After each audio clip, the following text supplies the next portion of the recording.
rise up, everybody. This your girl, Ms Maggie T. And yes, just a little bit late, Blackberry. Okay, just a little late. Okay, you know y'all in here hanging out and everything else. It is okay, but you already know what this is. And of course, we was having some technical difficulty with Miss Pam, but we're gonna keep the show rolling, and hopefully she get up in here, and everything else. But what's going on, folks? What's going on, everybody? Good evening, good evening. Welcome to Tuesday night. And if you are new for the first time, supporting a fellow guest of ours that's soon to come up, please hit that subscribe button. If you're watching on Facebook, if you're watching on X, come on over to YouTube and make sure you pick that like button and share and subscribe. So let's go ahead and give a shout out to some of our fans. Of course, before we get up into this thing, in case you don't know who we are, even though it's just me right now, we are the Lady Birds of AFN.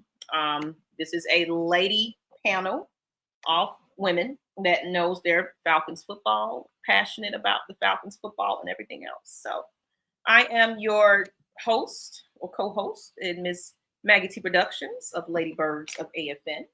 I am considered the first lady of AFN because it was just me. So I'm ready to go ahead and get shout outs to all our fans here in the chat. Let's see, where's Miss Pam? She's doing her thing. Let's see. All right, we're gonna start off with Miss Alley Cat. On time today. Shout out to you. Shout out to you, Miss Ma'am. She is on time. And make sure this is shared in all our platforms. Hold on one second. I hope you guys are doing amazing. I really do hope so. Oh, it doesn't look like my thing is showing. Okay. Oh, there we go. All right. And then we also have Miss Stina B. I know she's under the weather right now, so y'all show her some love and healing and make sure she gets to getting better. And if folks, mask up if you have to go, Miss Pam. Okay. Miss Pam, let's get you back up in here. Oh, StreamYard gonna StreamYard, I tell you. Can you hear me now? Yes, I can hear you. I can hear you. Okay, all right. I just want to make sure. So let me make sure this is shared in all platforms.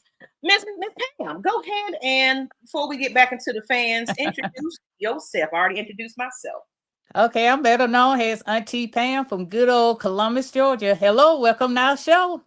Welcome, Miss Pam. And how you feeling today? I'm feeling great.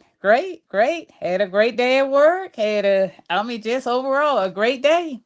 Well, we're gonna probably get to a very controversial topic later, so I'll check the temperature when we get to that topic because we're having a great day right now. But an extended great day once we get into this topic because the lady bird had a chance to talk about it. So go ahead and get right into some more of our. And that's another lady bird right there, Miss Stina B.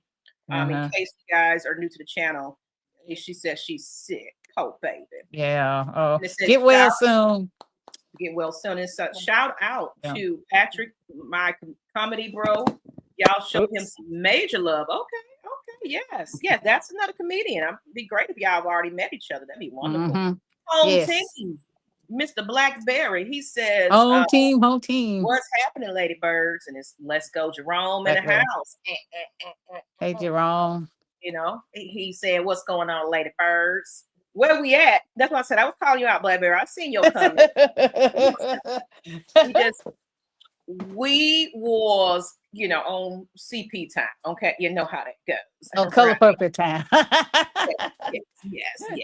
So we got Lady Birds. What's going on, King? Atlanta supporter. King. I appreciate your support, definitely. Smooth. What's going on, sir? Sub AFN. Please like, follow, and subscribe. Yes, definitely. What's going on, ladies? I love to see more women in the chat. What's going on? Hey. Lady C6023. Good evening, everyone. Good evening. 3:30. How's it going? Hey, my pal. 3:30. So, First Lady. Yes, ma'am. Good evening. Yes. We see a lot of y'all in here. Mary, okay, we got another Great. one. Oh, good. We got the Miss word Matt. out. All right, let's see. Are we missing anybody? We got Savannah. What's going on, Savannah? Hey, Savannah. All right. I think we're kind of down to the end here. Great. Yes. Okay.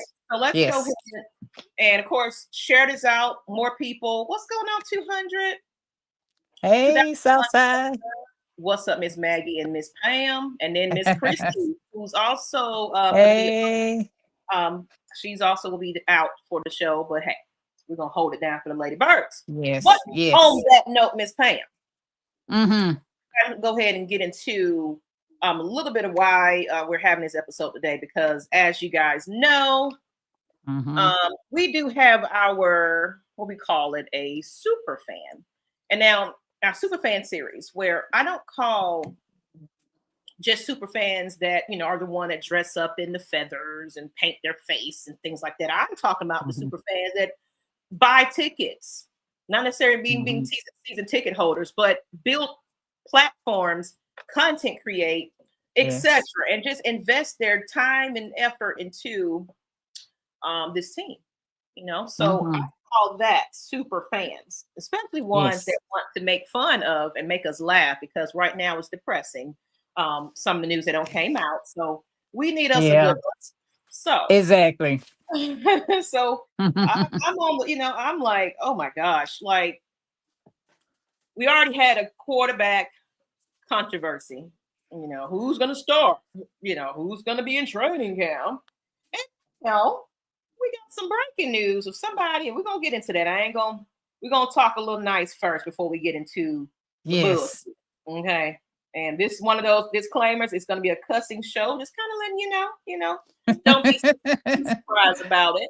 Like I said, this is our super fan series. So we're gonna bring up one of, if you haven't seen him, you're gonna know about him very soon, because he's gonna continue to keep the content going, even in the off season. So you guys want a good laugh, you definitely want to follow him. But this is Patrick Seals.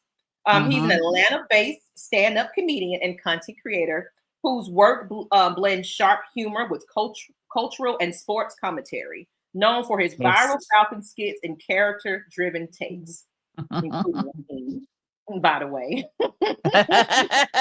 explores fans for psychology, identity, and the emotional reality of being an Atlanta sports fan with both insight and wit.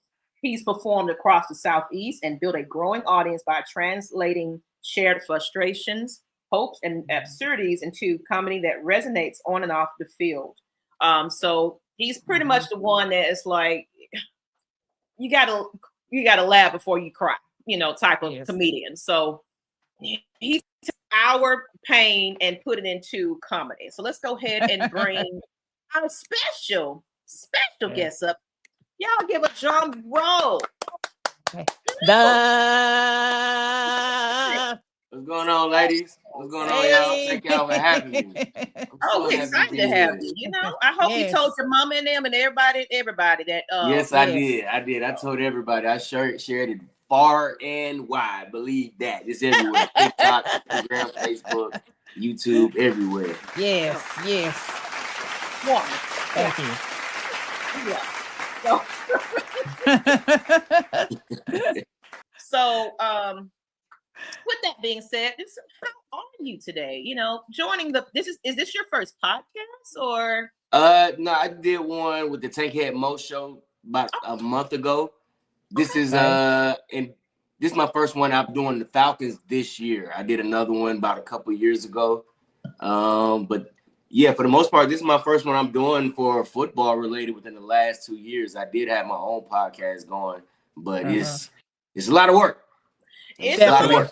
Yes. To gain that momentum, you might want to get back into it, you know, because people probably want to hear outside of your comedy what you got to talk about with these Falcons. So glad you're here with us. So we're going to go ahead and get right into the conversation so we can get to know you just a little bit. Like I said, it's the super fan series where I like to, you know, not only highlight our fans, but give them the spotlight.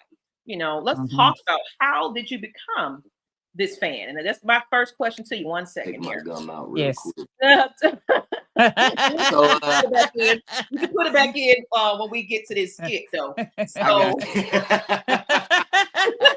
so how long have you been a Falcons fan? Got a whole pack right here. We good. And why so I pretty much became a fan during the Vic years. You know, my parents got me two Vic jerseys, a home jersey and a away jersey. And I wasn't really watching the game. I was in middle school at the time. And we went to a Falcons playoff party. At the time, I didn't know that that's what the party was, but I had on my Vic jersey. And, you know, the game came on, the St. Louis Rams versus the Falcons in 2005, and we absolutely rolled on them. You know what I mean? Mike Vick opened the game up with a touchdown, and everybody was high-fiving, celebrating. It was a fun time. You know what I mean? And I got my first experience of, like, what it meant to be a Falcons fan. You know what I mean? To be part of the culture and understand, you know, that these people – I think that was our first time winning the division since 98. So we went to the playoffs, but we haven't had a home playoff game in a while. So to experience everybody in such elation and joy, it was a fun thing to be around. And, you know, ever since then, I've been a Falcon fan. I mean, I didn't start watching football consistently until I got to high school. Okay.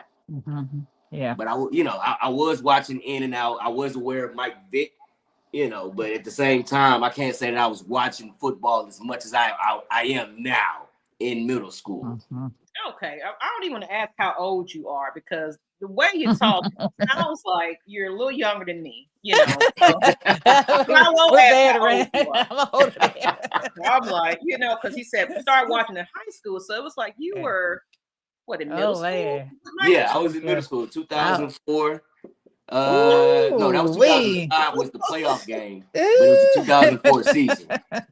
I graduated in 2003, so that's just I was like, okay. Yeah. You did a fan era, and that's one of the best times that a lot of people kind of started following him, because he was becoming a superstar. Not only on Falcons field, he was definitely on Madden and everything else. He was just making a name for himself. He was in the commercials. He had the cleats. Yeah, I mean, he had I think the football camp going. He was everywhere. He was becoming the face of the franchise. He signed that 10-year, $100 million deal not too long afterwards. And we thought that we was going to have him forever. I mean, it was a wonderful time to be a Falcons fan. And I think that was his last year. He took us to the playoffs. And so how do you feel about, you know, after the controversy, and you see now the Falcons are kind of re-embracing him again? How does that make you feel? I think it was time. I mean, I talked to a lot of Falcons fans who, you know, they said they can never forgive him for, you know, fighting dogs, this, that, and the third. And that's their prerogative. They have every right to do that. I mean, they're not a dog, so I don't see how they can, you know, just say that what he did was just the worst thing they've ever done, because nobody's ever got confirmation from a dog from, you know, if they forgave him or not. But as a person, as a human being, he did his time. He, you know, he took accountability for his actions. You know, and he rehabilitated his mind to be in a better place, to, you know, understand what he was doing was wrong, and he was affecting the community in a bad way. And I respect that. You know, as a person who understands second chances, not everybody's perfect. Just as long as you're able to admit your faults and take responsibility and accountability for them, I respect them. So to Arthur Blank to welcome him back into the fold after everything that transpired with him, you know, I love it. I want the same thing to happen for Julio Jones. I want Arthur Blank and Julio Jones to fix whatever they got going on. But Michael Vick is proof that, you know, fences can be mended. Things can be, you know, soft. You know, we can kiss the boo-boos and say, you know what, friend? Because nobody's perfect. You know what I mean? I understand that Michael Vick, he did something horrendous. But like I said, at the same time, he understood what he did. He did his time behind bars in prison. And he worked his way back to get back into the good graces of Atlanta Falcons fans and, you know, the rest of the NFL community at large. So, you know, I'm happy about that. Okay, well, I love the way that you answer that and everything, because, of course, now I want you to keep that same positive energy when we get to somebody else we got to talk about later on. Okay, because I'm going to say, you know what, should it be the same? But we're going to get to that in a minute. But before we get into that, I'm glad most people are starting making sure this is on X too, because we don't want anybody missing this. So we're going to play a couple of clips before we get into the next question. Okay. All right, where's my? Did I not put this on X? You know what? I did not put this on. Oh no, it is on there. Where is it? It says I am live. I don't know why it's not live on here. I don't know. So we're missing that audience. That sucks. Something's going on with that broadcast, but I'll come back to it in a minute. So we're gonna go ahead and get into your your clip. So, because I think that a lot of people, like you said, some people you just started in October, sometime in the fall. Yeah, I started in November after the Panthers game, the home Panthers game, and I just went from there, just took off from there, from the frustration that Raheem Morris was displaying, the same calm, stupid energy that, not an NFL coach should be displaying. And I just went from there. It just took off from there. Just put it in different scenarios and thinking about different ways it can be funny and juxtaposition it against different, scenarios where he's supposed to be excited or showing some type of contempt. And he's just stone-faced, just straight looking up at the sky, God, and Jesus, and chewing the gum, wearing the headset. And, I already got the Falcons gear, so that part was already covered. He just gave me so much content. So much content. So let's go ahead and play a couple of these things. Like I said, disclaimer, folks. You already know this is a rated R show. So but this is truly how to rated R now. Let's go ahead and play a couple of clips, and then we can get into your. I see Bree is coming in. Let me get her on real quick. Great. Because she is actually, let's introduce her because Ms. Bree. Hey. I think you're on mute. You're on mute. Hey, how are y'all doing, my baby? Hey. How you doing, ma'am? I'm glad you came in right on time because actually Bree is the main reason why you are here.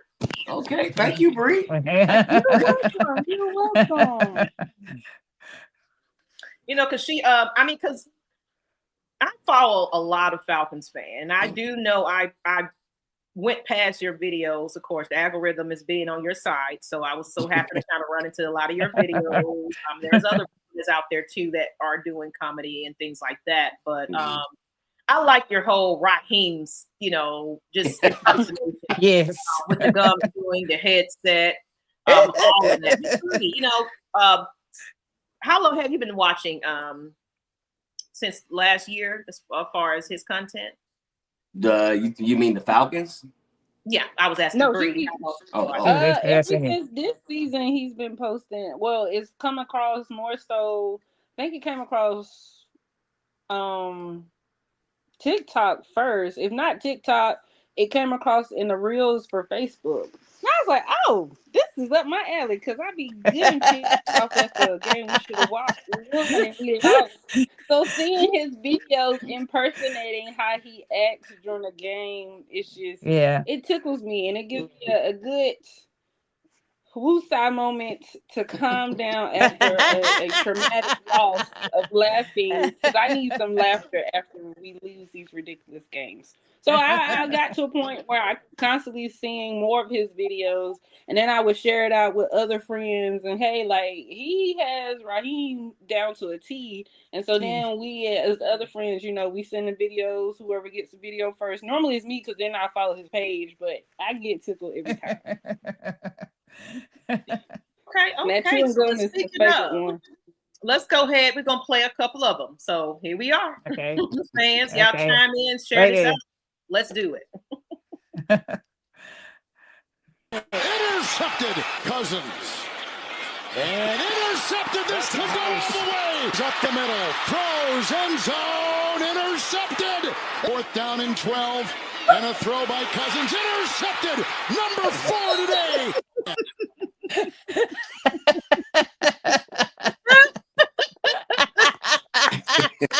That's funny. That's funny. You didn't even So have to say that's nothing. kind of, you know, how he is. He'd be like, okay, I'm just going to figure it out. I'm going to have to do that again. You know, why he in person Like with he us doesn't have the today, so. best view out of everybody on the field. You don't have to look up. It's right there in front of you. Right. And we got one more. Let's go ahead and play that one. Play that one. Why you such a bitch ass nigga who don't know how to do shit on the sideline but look stupid? Well, we just have to find a way to win. We just have to keep trying to find a way to win. We just got a lot of talented guys on this side of the field, and we just have to keep trying to find a way to win. Yeah, coach, your ass about dummy fault. You don't know what the fuck you doing on the sideline. You be looking dumb as shit. Have you ever played Madden? Well, like I said, we just trying to still find a way to win. We didn't find it this week, so we have to keep looking. We have to keep finding a way to win ball games. Man, what the fuck are you talking about, nigga? Say something smart. Shit, brotherhood.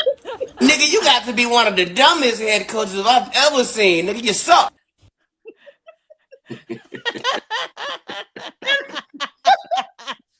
So okay. So what, I guess, let's get back to this caption here. You know, so basically coming from a comedy background, what's your why for starting this content journey, especially when it comes to mimicking Raheem and things like that? What started? I can't talk for a moment. For the most part, it's just coping. It's just trying to get through the absurdities of being a Falcons fan. You know, I do comedy and I'm able to write jokes about things that bother me. And Raheem just bothered the shit out of me. He bothered me so bad. You know, like he's looking up at the Halo board. He's chewing the gum. He's wearing the capris. He's got his arm folded. Like, do you care about this team or not? Do you want to keep your job or not? You know, because I'm at the house. I'm stressed. I'm worried. My blood pressure is up. You're the coach of this team. Your whole job and livelihood depends on this team. And you're calm. You're too calm. And it just bothered me so bad. And, you know, and then at the same time, I'm on social media and everybody's talking about the press conference. Everybody's talking about how he's saying the same thing over and over and over again. We got to find a way to win. We got to find a way to win. And it just clicked for me. I'm going to do a press conference where I'm going to be the reporter. You know, I was pretending to be Ledbetter or AJC Ryder. You should let me or Bree do that. Okay, let me do that. And it just clicked. I'm pretending to be him, and then at the same time, I'm using the voice of Falcons fans to ask legitimate questions that we want answered, and then just answer them with a press conference, you know, answer to highlight how absurd this whole scenario is. We put together a press conference so we can get true answers, but we're blocked by the system. The Falcons aren't going to allow Raheem Morris to say his true feelings and what's really going on. And the skits are a way for me to highlight that, how we as fans want to have our questions answered legitimately, but Raheem isn't in a place to answer that. He's going to say, you know, we just got too much time on this side of the field. We got to find a way to win. He's going to keep repeating the same things over and over and over again and not answering anybody's questions. So we don't know if the team's going to be good next week or bad next week. And that's pretty much how the season went. We couldn't tell what was going to happen from week to week. You know, we beat the Buffalo Bills on Monday Night Football, and then the following week, we get blown out by the Miami Dolphins. Yes. You from week to week to all the gamblers out there who was betting money on the Falcons, they were stressed. They didn't know what to do. They was coming to me for answers, and I didn't know what to tell them, honestly. I didn't know what to tell them because we just all over the place. So the skits just gave me a lane to vent my frustrations in a way that I wasn't being disrespectful. I wasn't talking down. I was just highlighting the behavior that was absurd. And it seemed to resonate with a majority of Falcons fans and football fans at large because they can relate to, you know, coaches not matching your level of intensity. Of just being a little bit too chillax on the sideline when Kirk Cousins about to throw another interception. And it's ridiculous. Right. And now we're in a position where Raheem Morris is in San Fran and we have a new coach. So we're going to see the same system that Raheem Morris was dealing with, just from a different perspective, if that makes sense. Okay. Yes. Okay. I like that answer. I like Yeah, that. right. So we want to get into a couple of more questions, and we're going to get into these Falcons because we want to talk about it. But we're still focusing on your career there. Because, of course, and then I want you to give them how to follow you, and then we'll do it at the end as well, Okay. so they can find you. And so my last question about your career there, though. So should Falcons fan expect impressions of anyone else on the roster or in the front office, or what is your, now that Raheem is off the team? Of the team. For the most part, you can probably expect to still see some Raheem skits a little bit here and there, because the 49ers is my father's team. And, for the most part, when it comes to the Falcons, it's just, I'm a spiritual person. And the way Raheem spoke to me in that moment, it was so crystal clear. And that's how a lot of these skits are coming to me now, with the Arthur Blank, with the Kevin Stefanski, just pretending to be a fan, practicing for when we win a playoff game. It's speaking to me so clearly. And that's what's happening now. So, yes, you can definitely expect to see some other impersonations, because we have a Ian Cunningham. He's a bald head brother. I have to get a bald cap somewhere and start pretending to be him. Thinking about getting a wig to be Kevin Stefanski. I got a suit to be Arthur Blank, get a mustache, get some cigars, pretend to be Arthur Blank. And then we got Chili McFreeze back. We got the Iceman back. So we got the tall, slender-headed brother himself coming back, and I can definitely make fun of him. Okay, so we're looking forward to that. So I'm going to put your Instagram again here from your profile here. So where can everybody find you, all your skits? They can find them on TikTok at Comedian Patrick Seals. Again, that's on TikTok, Comedian Patrick Seals, Instagram, SealsMan93, SealsMan 93. I'm on YouTube, of course, Patrick Seals, just Patrick Seals, PatrickSeals. Majority of my skits are on YouTube. And then, of course, Facebook, PatrickSeals. I do have a business page and a formal page on Facebook. You can follow both of them, because I post all the skits on both of them to share them and, just to get the algorithm and everything going in a positive direction. Okay. So follow him at Patrick Seals, everybody. You will know him from the Raheem skits. If you see Falcons merchandise and things like that. That's not even he really had a field day with Raheem. So y'all want something, go back. Go back and rewatch it, because he don't got some new stuff about he actually did just one where he got into the James Pierce. We're gonna get into that. So y'all want to see his reaction to that one and how how that went. Go back and watch him, okay? And then I gotta watch that one. I definitely gotta watch that. Please.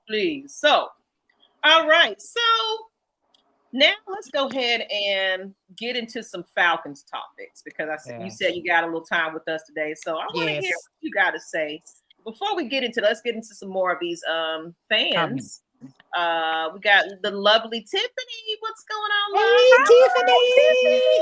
Tiffany? Hey, girl. And it says Julio Jones. We was going back to his, he was saying he was watching Vic, and Julio just got to take the first step. He do. He definitely do. He's slighted. He feels slighted. He feel like I'm gonna say both of them got to take the both. No, with the fan base, he got to kind of me and Fencer with the fan base, because I'm feeling some kind of way about that. Yeah, we some of us a little salty about the exit. Yeah. So not only he need to reach out, he also needs to say, "Hey, fans, I still appreciate you," and I was just in my feelings and stuff, but I still love y'all, and I want to be Hall of Fame this and that, and Ring of Honor. Yeah. Some fans feel like he definitely owe us a little bit of, I'm sorry. I have a feeling Matt Ryan gonna help with bridge that gap. Yeah. So they got a real good relationship. So I feel he will bridge that gap with that. You don't want to go on your deathbed with that one. That definitely needs to be mended. Arthur Blank needs to take the first step on that one, because it has been said that he reached out to Arthur Blank and he didn't get a response. And so that's why he made the decision that he wanted out, because he reached out and he wasn't getting the response. No communication on Mr. Blank's part. So I hope that gets mended before it gets to a shoulda, coulda, I wish I could have in a situation that just needs to be done. So yeah. Yeah. I see him do comedy. Yeah, she know that's a comedian right there as well, Yeah. Miss B. Yeah, So, Christine. of course, she's representing all the comedians out there. So and then we're gonna find out where we can see some of your comedy. If you're doing any stand up in the off season and anything, let us know what else you got your project to do. Yes. But let's get into some Falcons top, and we'll get to that in a minute. So the next question is, since coaching was clearly the problem, of course, you made a whole bunch of skits about it. How do you feel about the new staff and GM, of course, and are you buying into Matt Ryan's vision for the team so far? I'm a little bit optimistic and positive about the new coaching staff, just because they have experience. They're not, coaches doing it for the first time, coaches who haven't been coaching for a while and trying to get back into head coaching. They have a little bit of stability. I mean, of course, the Cleveland Browns, I feel like they're not a proper team to judge a former coaches by, just because of the front office. Their front office is so garbage, the way they do business. It seems like the NFL treats them as the proverbial team that punishes other players, because the way they handle Shador, and then the Cleveland Browns, they agreed to that. And that's one thing that we can't just overlook. The Cleveland Browns agreed to accept Shador in the 5th round. And, essentially saying that our team is that bad, that we're going to take on the responsibility of punishing Shador. And so with that being said, the whole Kevin Stefanski situation, I don't think that he was in the best position to develop Shador, because Shador was already number 4 on, the depth chart. So he kind of had to follow the chain of command on who exactly to put in. Joe Flacco, and then Dylan Gabriel, and then Shador when the season was over with. And then at the same time, the way he was developing Shador was progressing quite well. He was putting himself in positions to succeed, and he was eliminating his risk. He wasn't putting the ball in harm's way, turning it over left and right. And I feel like that he has the opportunity to help nurture Michael Penix Jr. into becoming a reliable starting quarterback in the NFL, because at this point, he's still starting over from scratch. The head coaching staff that we had last year, it wasn't helping him progress any type of way. Zach Robinson didn't know how to call plays for a left-handed quarterback. Our plays started becoming predictable. And like Mohamed Sanu said last week, Raheem Morris just was not coaching these players on how to excel at their exact positions. Mohamed Sanu was a wide receiver, and Raheem Morris is pretty much a defensive-minded coach. And he's telling them how to get leverages against cornerbacks, linebackers, and safeties, and that's perfect. But he's not showing the wide receivers how to run routes, how to get separation, how to put your hands up and catch the ball, go through the middle, and collect contact and keep it moving. So I can just imagine, as the head coach of an entire football team, the young quarterback is not getting the help and training he needs to progress. Exactly. Michael Penix Jr. came out publicly and saying that he didn't have anybody to talk. He didn't have a quarterback coach. At the beginning of the season, Zach Robinson was in the booth. And so we saw in the Panthers game, there was a clear problem with communications, which led to us getting blown out 30-0. So to see all these problems happen with the former coaches, and then Michael Penix Jr. having consistent problems week in and week out, the intentional grounding, I'm going to be honest, that drove me fucking crazy. Every week for a stretch, Michael Penix Jr. was doing the same thing week in and week out and causing us games. And I'm asking myself, what the hell are we doing in practice? Are we not pulling up this film and saying, hey, when this situation comes up, we need to do this? And apparently it wasn't happening, because week in and week out, Michael Penix Jr. is having intentional grounding problems at the same exact moments. He can't get the plays in time. So when the play clock is down to 5, the defense knows that, okay, we can time this correctly and get a sack or blitz them and cause them to get intentional grounding. That's the game. Because we had multiple times where the end of the half was not handled correctly. And Raheem Morris, for some reason, didn't know how to use timeouts. he did not know how to use timeouts. He didn't know how to conserve time and to put our team in position to get points at the end of the half. And now that we have a coaching staff, not saying that they're the best coaching staff ever, they have a little bit of continuity to them. They're not going to be new to it. They're going to be kind of true to it, and they're going to have to take on some Atlanta monikers. And I like the fact that we have Matt Ryan in the front office, a guy who played football, because I remember vividly Matt Ryan commentating games against Desmond Ryder and highlighting the fact that Desmond Ryder wasn't being progressed right by the coaches. Matt Ryan was calling out things explicitly that I can't recall at the moment, of showing the highlight difference of, he doesn't have a veteran quarterback showing him how to execute properly, which is why they brought in the Kirk Cousins, which is why they brought in the Mike Pennis at the same time, so they can get a rookie to get some type of learning from a veteran quarterback. But from that aspect, that was just a terrible way they tried to execute it by paying Kirk Cousins over $100 million and then drafting a rookie quarterback in the first round. It didn't send the right message to Kirk Cousins. And both of those guys are gone, Rich McKay and Terry Fontenot. So we have an entire new regime in here, and it's going to be all on them. They're still going to be inheriting a great team. It's a lot of good pieces there. Bijan Robinson, of course, Drake London. We're going to see what happens with Kyle Pitts. We have an interesting defense at the moment, bar, Pierce. But everybody else, they're solid. So it's not like they're inheriting a bad situation. It's just going to be up to the coaching staff and the front office to assemble a team that is prepared to win every week.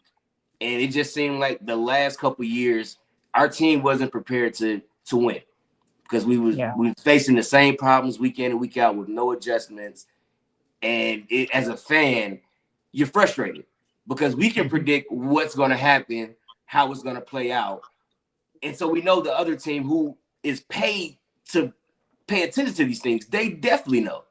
And so I'm interested to see what happens with the whole front office and how they cooperate. I'm excited about the draft, how we don't have a first round pick and how they're going to assemble a team that is going to be ready to play in September, how everybody's going to get together and form some type of chemistry, how somebody's going to step up and become a leader, because we need leaders in the locker room to show the young guys how to play and how to play off the field as well, because we have a problem with players off the field now. So we're going to need that veteran leadership. We're going to need that veteran presence in the front office, and it's going to trickle down, I believe. Okay, I love it. You don't hit every beautiful, every boy. Beautiful. You are definitely a true diehard fan. And said Raheem was on my shit list early in the year. Man, Caprice, the gum chewing, the headset, all of that. But I agree with you. When Kirk Cousins was looking like, what are y'all doing when they drafted a quarterback? It was like he took him by surprise. Like, ain't nobody told me anything. So I think they made a panic like, oh, we need to get a quarterback right now, because they was claiming it was going to be quarterback for now and then quarterback for the future. But me personally, I wouldn't have paid Kirk Cousins that amount of money. He's going to be here just for a little period of time. I felt they knew they up and they had to make up for it. And like, let me go ahead and get this 4, 5, surgery prone, injury prone quarterback. Bring him up in here and we'll take our gambles with that. What you miss, girl? Not much. Just he's just talking about how he started his career as content creator doing the impersonations of Raheem Morris and more. As well, he is a stand-up comedian. If you haven't catched him yet, it's Patrick Seals on all social media platforms as well. And what you got?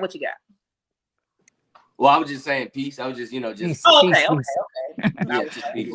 Sometimes we'll do that. Let me add something real quick, because sometimes we can overtalk each other. Okay. Everybody, excuse me. I got one more thing to say here.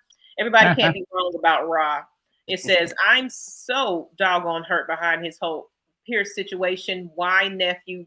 And we're going to definitely get into that one. Yeah. Ladies, y'all want to add anything else to the coaching? We already kind of said our piece on it, but anything else you want to add to the coaching staff? Your thoughts on the team? He said it all. He said, I just hope that he learns the strength of his players. He really learns the players on a personal level. Once you get to learn a person on a personal level, you know what the strengths are, you know what needs to be improved. I don't want to say a weakness, an area to be improved to make them a better person on and off the field. So if he can get that piece that is most important and get to use them in various situations, not predictable situations, we can be better than a 2016 offense and defense. Yeah. Yeah. So.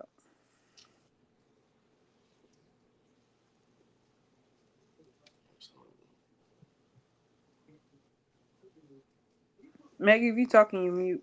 Okay, you on mute. You on mute. Oh, Thank you for telling me that. I'm okay. just talking away. I was trying to fix my screen. It was doing something. Okay. So speaking of quarterback, since if Kirk Cousins really gets released before the new league year, are you all in on Michael Penix Jr. or is it time to start looking for the next option? How do you feel about that, Patrick? I think we probably need to add some depth in the quarterback room, some veteran leadership in the quarterback room again. If we get rid of Kirk Cousins, we're going to still need that. Michael Penix Jr. is going to be 3 years in the league, but his playing time is going to be very, very, it's not large compared to a lot of third-year players at the moment. So we're going to need that. And right now, I kind of feel like he's injury prone, if I'm being honest, because he's had a lot of injuries before he even got to the NFL, and then he got hurt because of I honestly think that he got hurt because he was playing scared. He wasn't really willing to run and put his, play his full potential. It was a couple plays that he took off. I'm like, wow, he had to speed this whole time.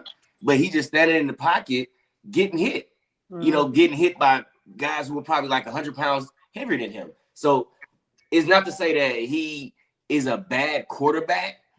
It will be a liability for us to not have a backup plan, to not have a break in case of emergency type of situation. So if we do get rid of Kirk Cousins, which is looking like will happen, I'll probably be all in on Michael Penix Jr. just because I'm the type of person I like to be positive. I like to, live in a reality where I understand that nobody's calling me to ask, should we start Michael Penix Jr. or not this week? So if they do, don't make a decision in the draft and they go in free agency to get a quarterback who's not going to start, just going to be there exclusively to back up Michael Penix Jr., I'm going to be 100% in just because it's easier to sleep that way than to just be, oh, man, what are we going to do? Who's going to start? Because at the end of the day, I'm not playing. I'm just going to be cheering. So I honestly don't see no point in stressing over decisions that I don't make. So that includes adding more stress than necessary. So, of course, I can look at things being, more than one thing being true and saying that we do need somebody in the locker room to back up Michael Penix Jr. And if he's the only person who's available, then I'm 100% in on him. I'm 1,000% in on him. Okay. I like that answer. It's kind of similar, ladies, same thing. Now that we're kind of gotten a little rumor about Kirk Cousins, are you guys all in for Michael Penix, or do you kind of agree that we should start, shopping around for somebody else to kind of help him bridge over until he's ready to come back out? Because of course I don't want them to rush him. Like don't speed this up. Just let him heal and chill. And then, like I said, once he showed he got some mega knees, then we good. So that's what I care about. Like, look, I don't care what you say and how you say it. Is your doctor clearing you? Yeah. At the end of the day. So and we don't have Raheem that likes to rush people, Mooney, that are hurt. Kirk Cousins. Yeah. So, ladies, how do you feel? You feel the same way about it? Should we entertain another quarterback, or are you kind of like, let's just see?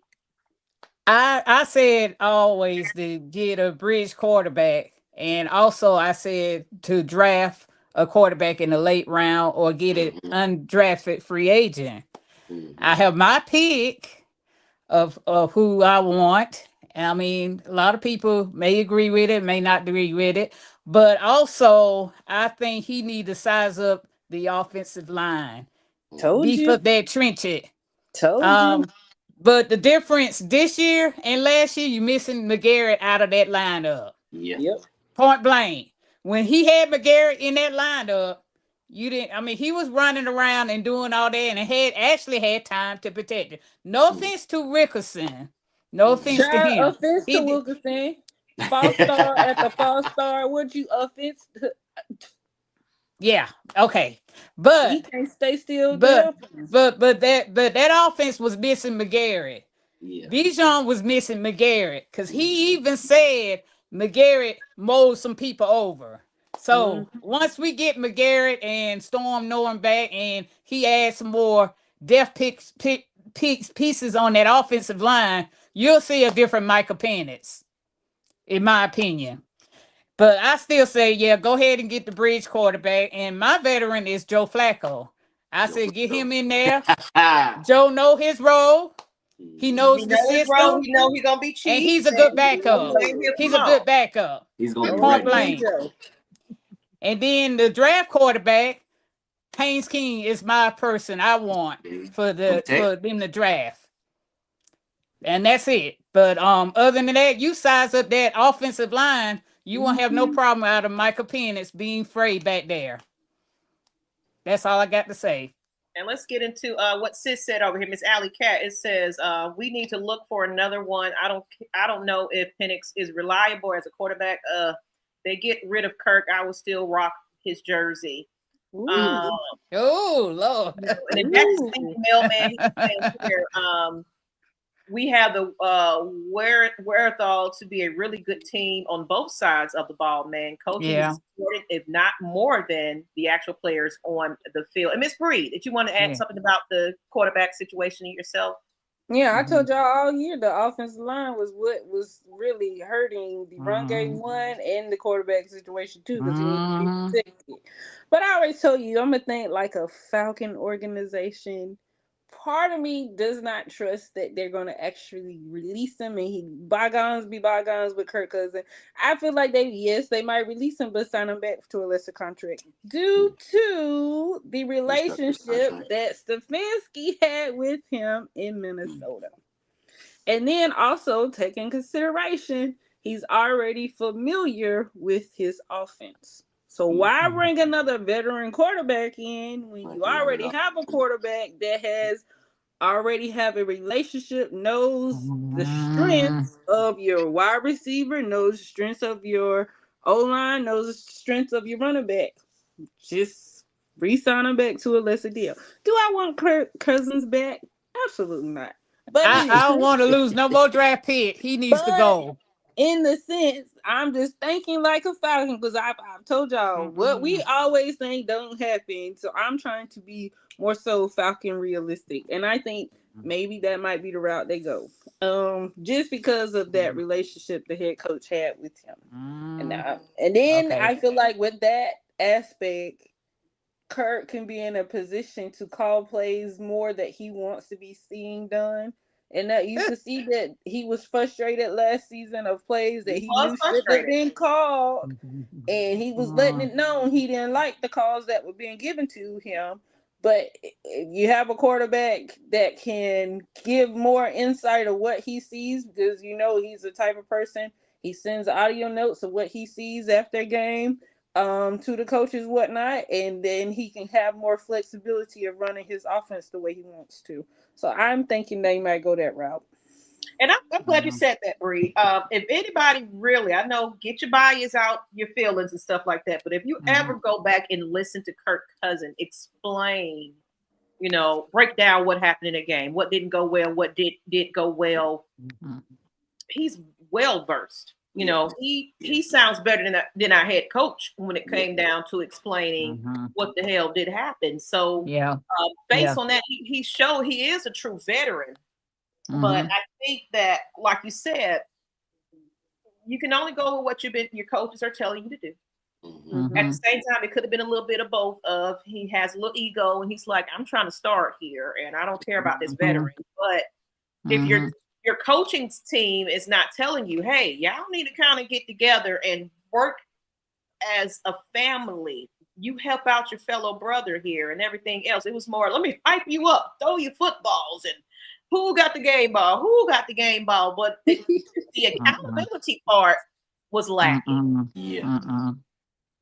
Can I add one more point in reference? I didn't speak on Penix. I am all for Penix. I want Penix to come back fully healthy to play to his highest potential. Absolutely. It has me a little concerned, being that he kind of felt some type of way based off of the comment that was asked with Matt Ryan for him to send that long post on Instagram. So I don't want him to feel like he thinks his job is at jeopardy. It has already been stated that he is the future. So I want him to realize that we're not trying to get rid of him. We just want him to be at his fullest, best potential. That's not correct. I'm a teacher. That didn't make sense. Hold on.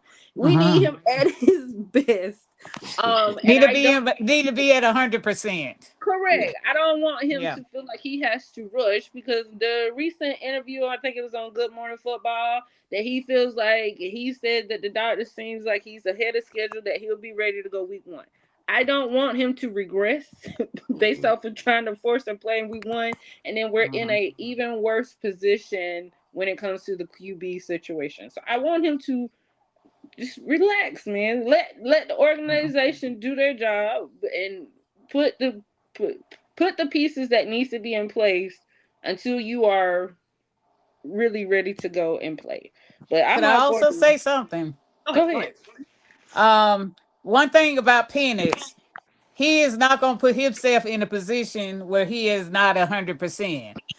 Case example, the Miami game, he had specifically told him, I'm not 100% for this game, which put Kirk Cousins in there, which he should have been in there all along, but he let them know that he was not 100% for that game. And if you notice that press conference after the Miami loss and they going into the Washington, he said he was not going to put himself in the position where he is not at 100%. So he did say that. And I'm also get to this comment in a moment, but I feel that because the pressure has been on Penix, the media, the fans, probably walking out in public, they're probably like, hey, let me ask you a question about, he can't escape the criticism. Yeah. So he might not feel like, okay, the team is getting rid of me, but the fans are not behind me. The media doesn't like me. They're calling me a bust. They're calling me this, they're calling me that. And a lot of these players say, they try to stay away from that. Like Michael Penix said, he tries not to. But sometimes it's hard. It's hard to escape it, because every headline is, he's going to be ready. Oh, my God.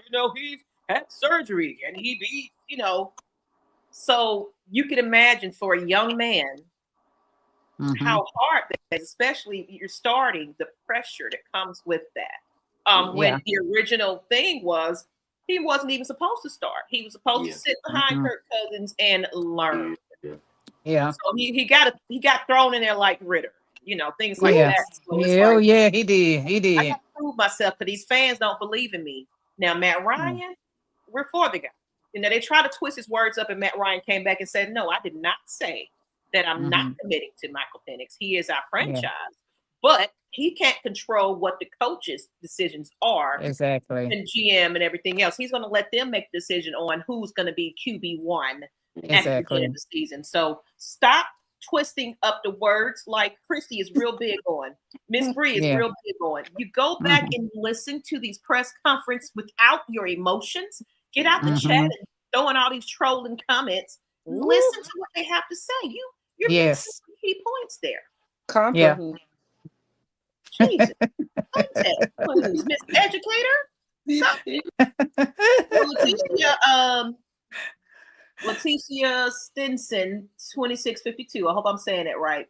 I think we should keep Kirk Cousins for next season. He knows the team. I think it will give Penix the time to heal.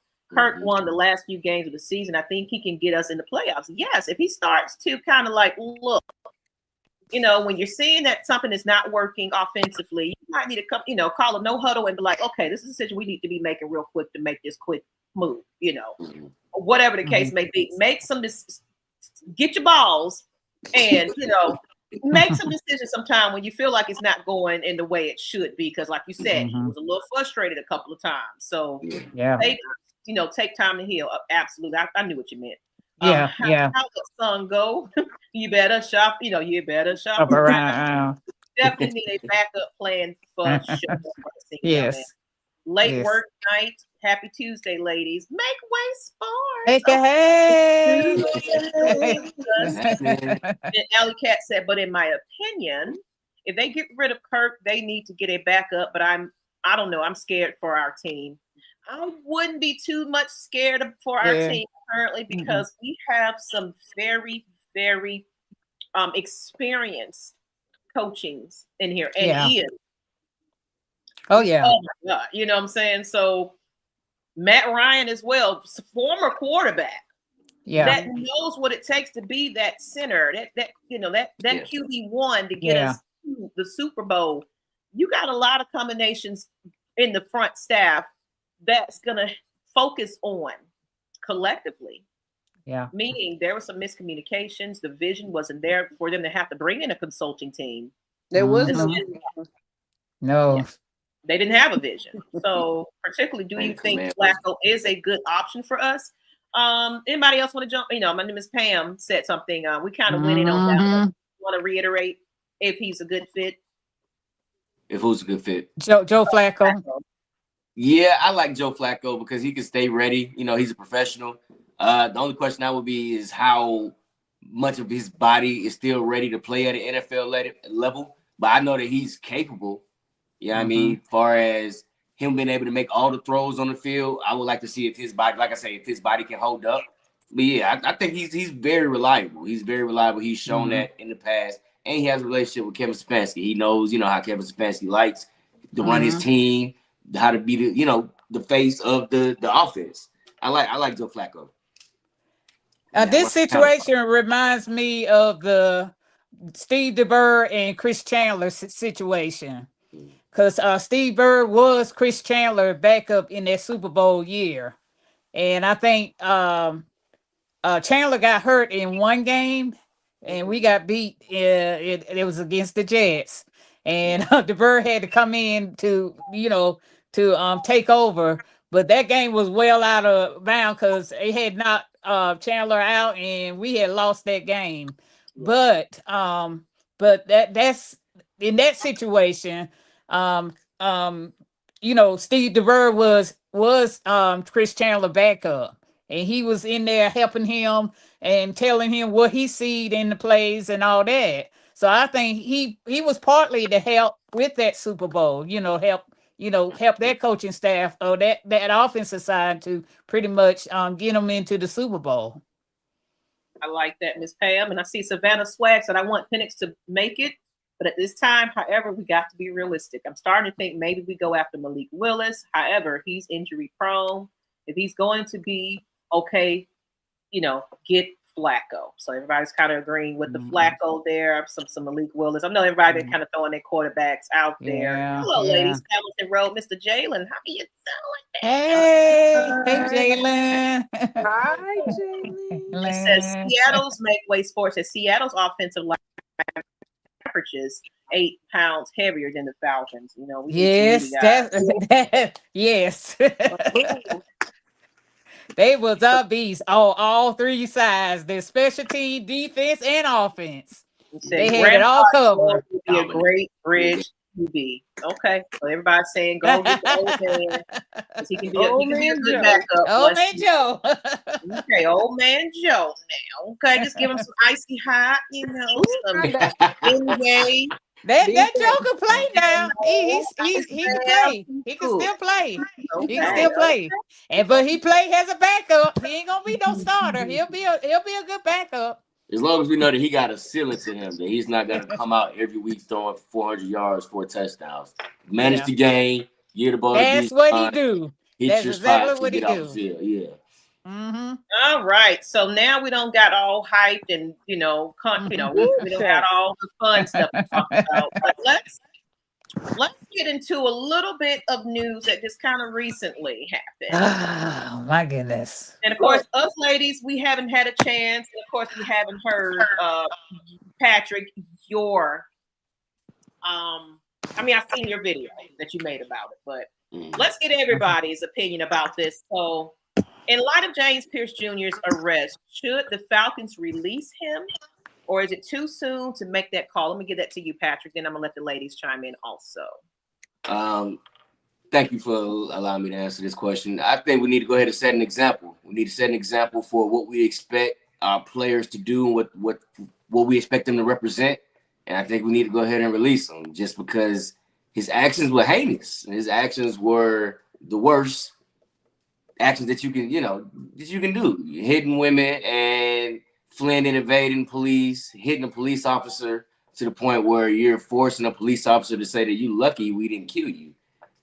This is the first time I'm having to even deal with this as a sports fan. I mean, Rashid Hageman's situation was done a little bit more swiftly. When he had his domestic violence situation come up, we quickly released him. There was no speculation. There was no talk. And I don't even remember a video coming out. Now, that could be because he wasn't a prolific player at the time. He was a backup coming off the bench. James Pierce Jr. was nominated for Defensive Rookie of the Year. So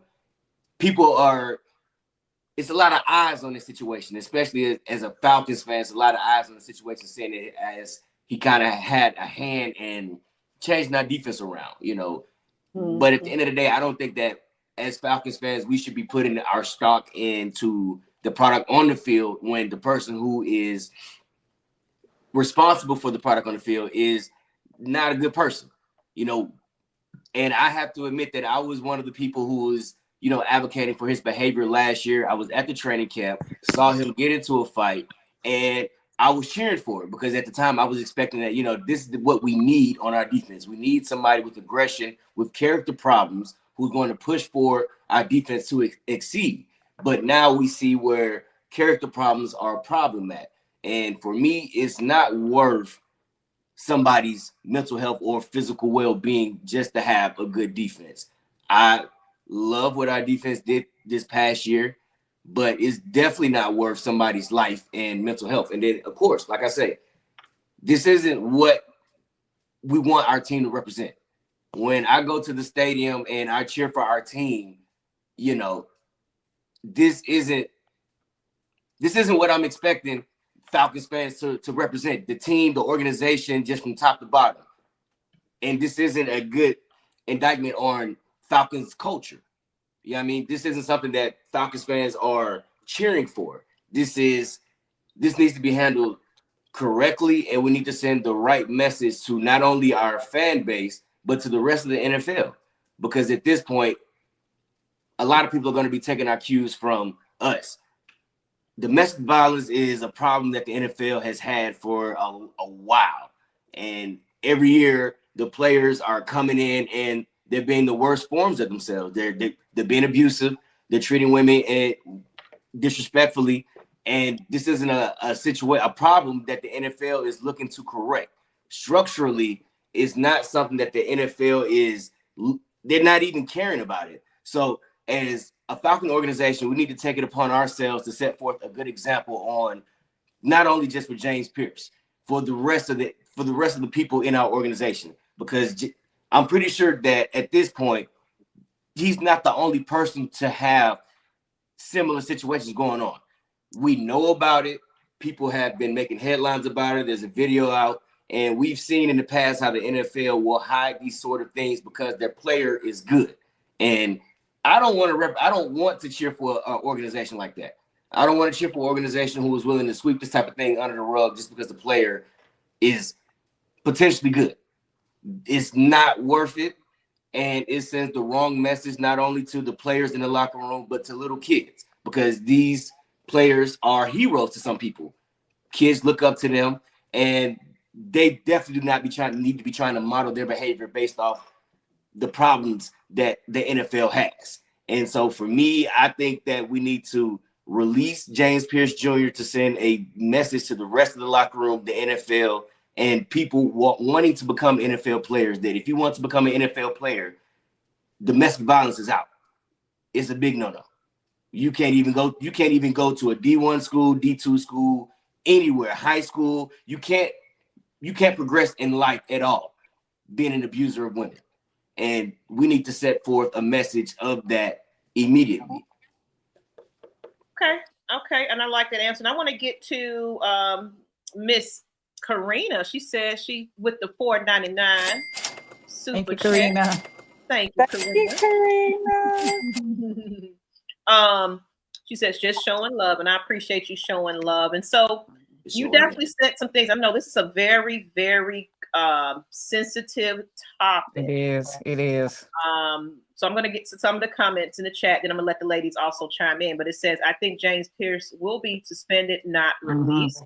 Okay, so some people are saying that, and I'm going to, of course, going to give my 2 pieces into it as well. Me too. So who wants to go ahead and get in on this conversation? Of course, they will most likely have to make an example because after Blake is not a controversy type of man. No, that's just not how he runs his organization. So, just like you said, they released it up the other, guy because of course, quicker because he just didn't have that much of a status. Yeah. But still, they already kind of knew. Well, I'll get into my portion in a minute, but they knew that he already had a little bit of a temper, and controversy with his locker room, this and that, because he was fighting the players here on, in camp. But that's kind of what we wanted, that aggression, and we wanted that, but it's like they need to make it where these guys have these mentors and say, hey man, PUSSY is not worth it now to be losing your career over all of that, sir. I don't care who she is or what she is. You need to represent yourself well out here in these streets and stop chasing behind all of that. And you can be really, because the way they're saying it, one of the charges could hold 5 years. Now, the NFL player, I doubt he's going to get that, but he's going to get some probation, some suspension. But Ms. Pam, go ahead and let me know how you're feeling about this topic. I was feeling a different type of way, but shout out to the Water Boys for having John Abraham on the show, because he kind of said that he talked to him and all that. He wished he had went more deep into the conversation about that. So that was his regret, that he didn't talk even more to him about it. But I think the legal system got to go through the legal system, and right after the legal system, the league gonna handle their part. And then after that, it's up to the organization to do what they need to do. But I think that he do need counseling, anger management. He need to get some mentor in the locker room to be in his, be his point of contact. And I think that was the mistake. They didn't have that person in there. If he has this problem that he could go to and talk to before he do whatever he was going to do. He did. So who he had? Who got fired? No. But he didn't. But the current regime, he should have had pretty much somebody on there. He should have a player that's with him that he could communicate with. So that's all I got to say. But I'm waiting for the legal system to run his course, and then the league, and then whatever they have decided, then I think the organization will probably put some guardrails in place, barring if he doesn't have a prison sentence, barring that. So we just got to wait on a legal outcome of what's going to happen. Okay. And Miss Bree, your thoughts? Like everyone said, just wait for the legal system, but to play its part of all of the evidence to come out. We take things into consideration, looking at it one side until we get the full story and make judgment on without having a full-fledged light on the situation. What he did definitely was not acceptable. But piggybacking off of comment, it wasn't a domestic violence situation. It was a domestic dispute. Just throwing the facts out there. It was a dispute, not an actual violence. He never put a hand on her. type of situation. But coming back off the aspect of the point that was made about making an example, yes, but I think especially for the rookie position aspect, there needs to be mentoring type of classes or requirements that they should have coming into the league. That's a lot coming in as a young player that's coming in. You know, yeah, you made millions off of NIL deals, but you making even more money coming into the league. You know, so there needs to be stuff in consideration for mental health. We've talked about there have been multiple athletes in various sports have talked about how mental health affects them. You even talk about current players or past players that talk about it. So that Yeah. needs to be something from a organization, from a league aspect, that is a requirement to help have a more preventable, I guess, outcome in situations like that. But speaking on the aspect of children, me being in a situation of working with children firsthand on a regular basis, I've noticed over the years when it comes to um the mindset of people, I've learned that people do not understand how to cope with feelings. And that's something that from a school type of setting, that's what we're having to do more, which affects, of course, learning. So that needs to be at the league level. But I'm on the aspect everybody deserves a second chance. We're all human, we all make mistakes. Yeah. There have been people that have done far worse things, but they've served their consequences and they've been given second chances based Yeah. off of serving their time and giving second opportunities. Michael Vick is a great example. He Yep. did wrong.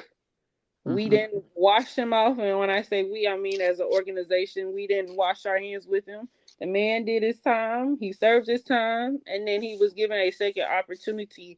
And in this case, I hope Penix gets, not Penix, my apology. I hope James gets Yes. a second opportunity. Yeah. I I'm more so on the fence of helping a player, and instead of kind of washing hands of them.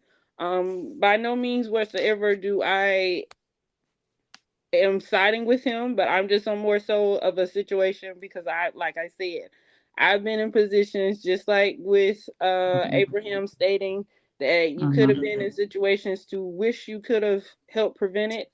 I can speak on a situation, and I'm not going to go in full details of a situation with a child, and I wish I could have done more on my end, or people would have heard me, because I saw things of how a child was spiraling out. And I know I told y'all this kind of off camera last Yeah. year Yeah. about a child at the age of 15, 16 years old has an M charge.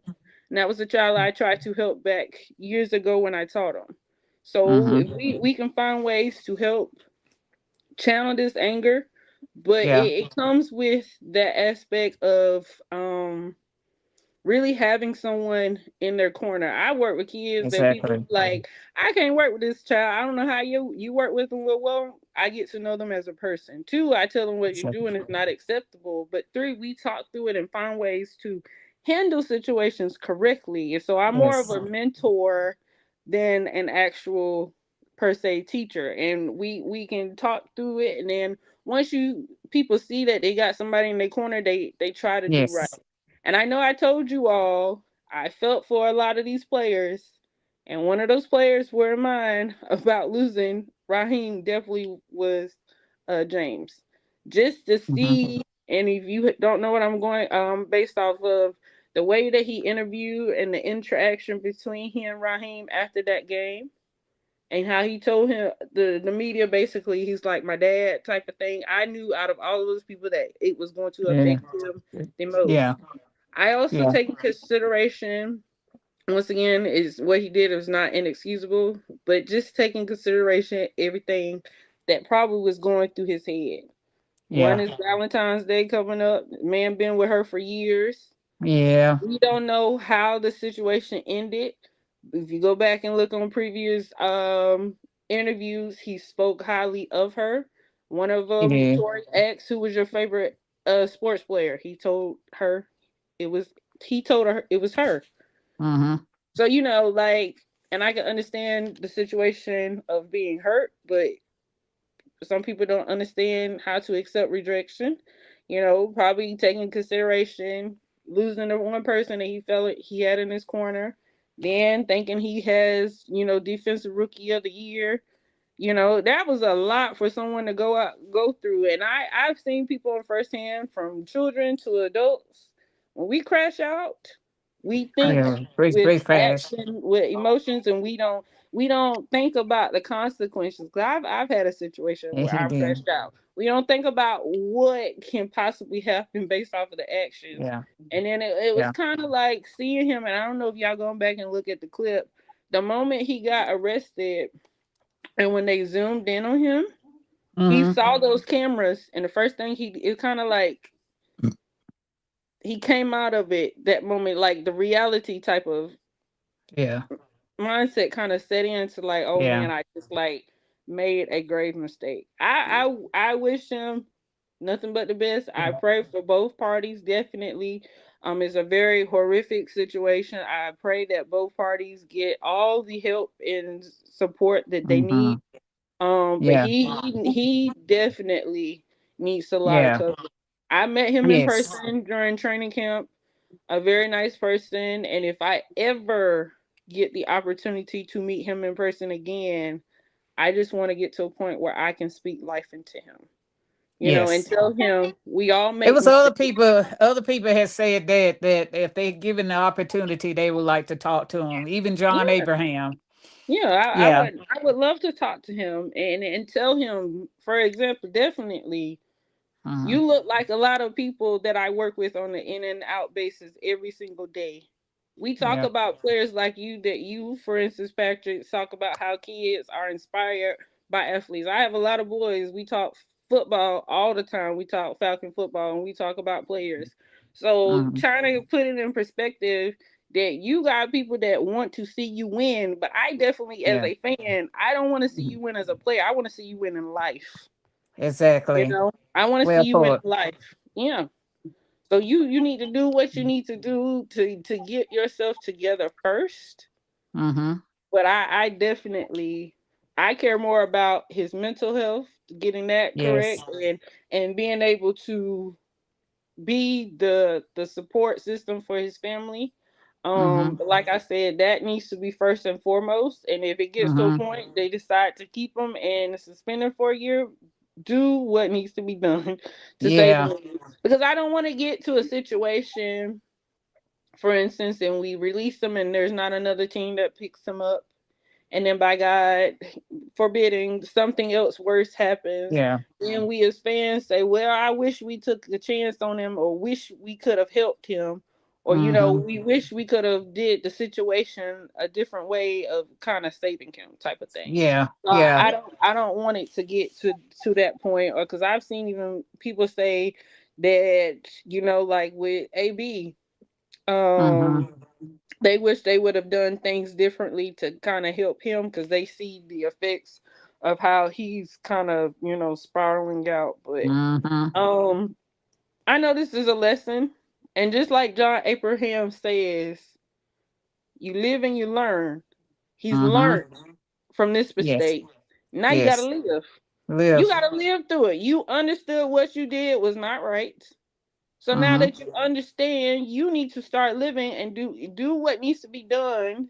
So one, you Mm-hmm. don't make the same mistakes again, but two, to become an even better person so you can continue to live right. So that's definitely one thing I took definitely from him. You live and you Mm-hmm. learn, but we got to really understand that aspect of living and learning. Exactly. Right, and I want to get into Savannah's comments. I know some of the fans are in here probably, chopping at the gums right now. So Yeah. Savannah said JPJ is 22. I'm not for beating on women at all. I have two girls. However, I do believe in grace. Lord knows if I was judged on the things I did at 22, I wouldn't be in the position I'm in now. And I'm going to say something on it Mm-hmm. too. So I'm also, of course, a lot of people know I am a mental health coach. So with that, I have a lot of fans that come to me with their issues, anonymously, if you will. I've actually sat with people and they broke down and cried. Grown men, mind you, that are going through some real life things, and they felt comfortable to come into me and talk about it. We also need to pretty much normalize men and mental health. You know, not overlooking it. And I feel that what needs to happen, kind of like how, you know, how you go into the police precinct and you have to go take these psychological questions and things like that to get that position.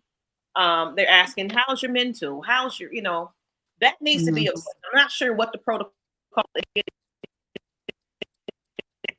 in the NFL, but there needs to be where everybody is assigned a therapist, where they have to check in, if not weekly, monthly, you know, and comes in, it's like, where you head at? What's happening here? And then holding them accountable for their mental health. What are you doing? Are you listening to music? Are you meditating? What are you doing outside of football that's keeping this together? Because when you got this together, when you're positive, you're uplifted, and you're feeling good about yourself, you know, somebody's telling you, leave that lady alone, leave that, you know, leave all your family issues. I know they're in your pockets right about now, but what's best for your mental, your sanity, to be the best player too. So, can I ask y'all a question? Go ahead. Am I being too harsh on James Pierce? No, I mean, I don't think that you are being harsh. You're saying that, of course, if the NFL wants to make changes, there needs to be examples given.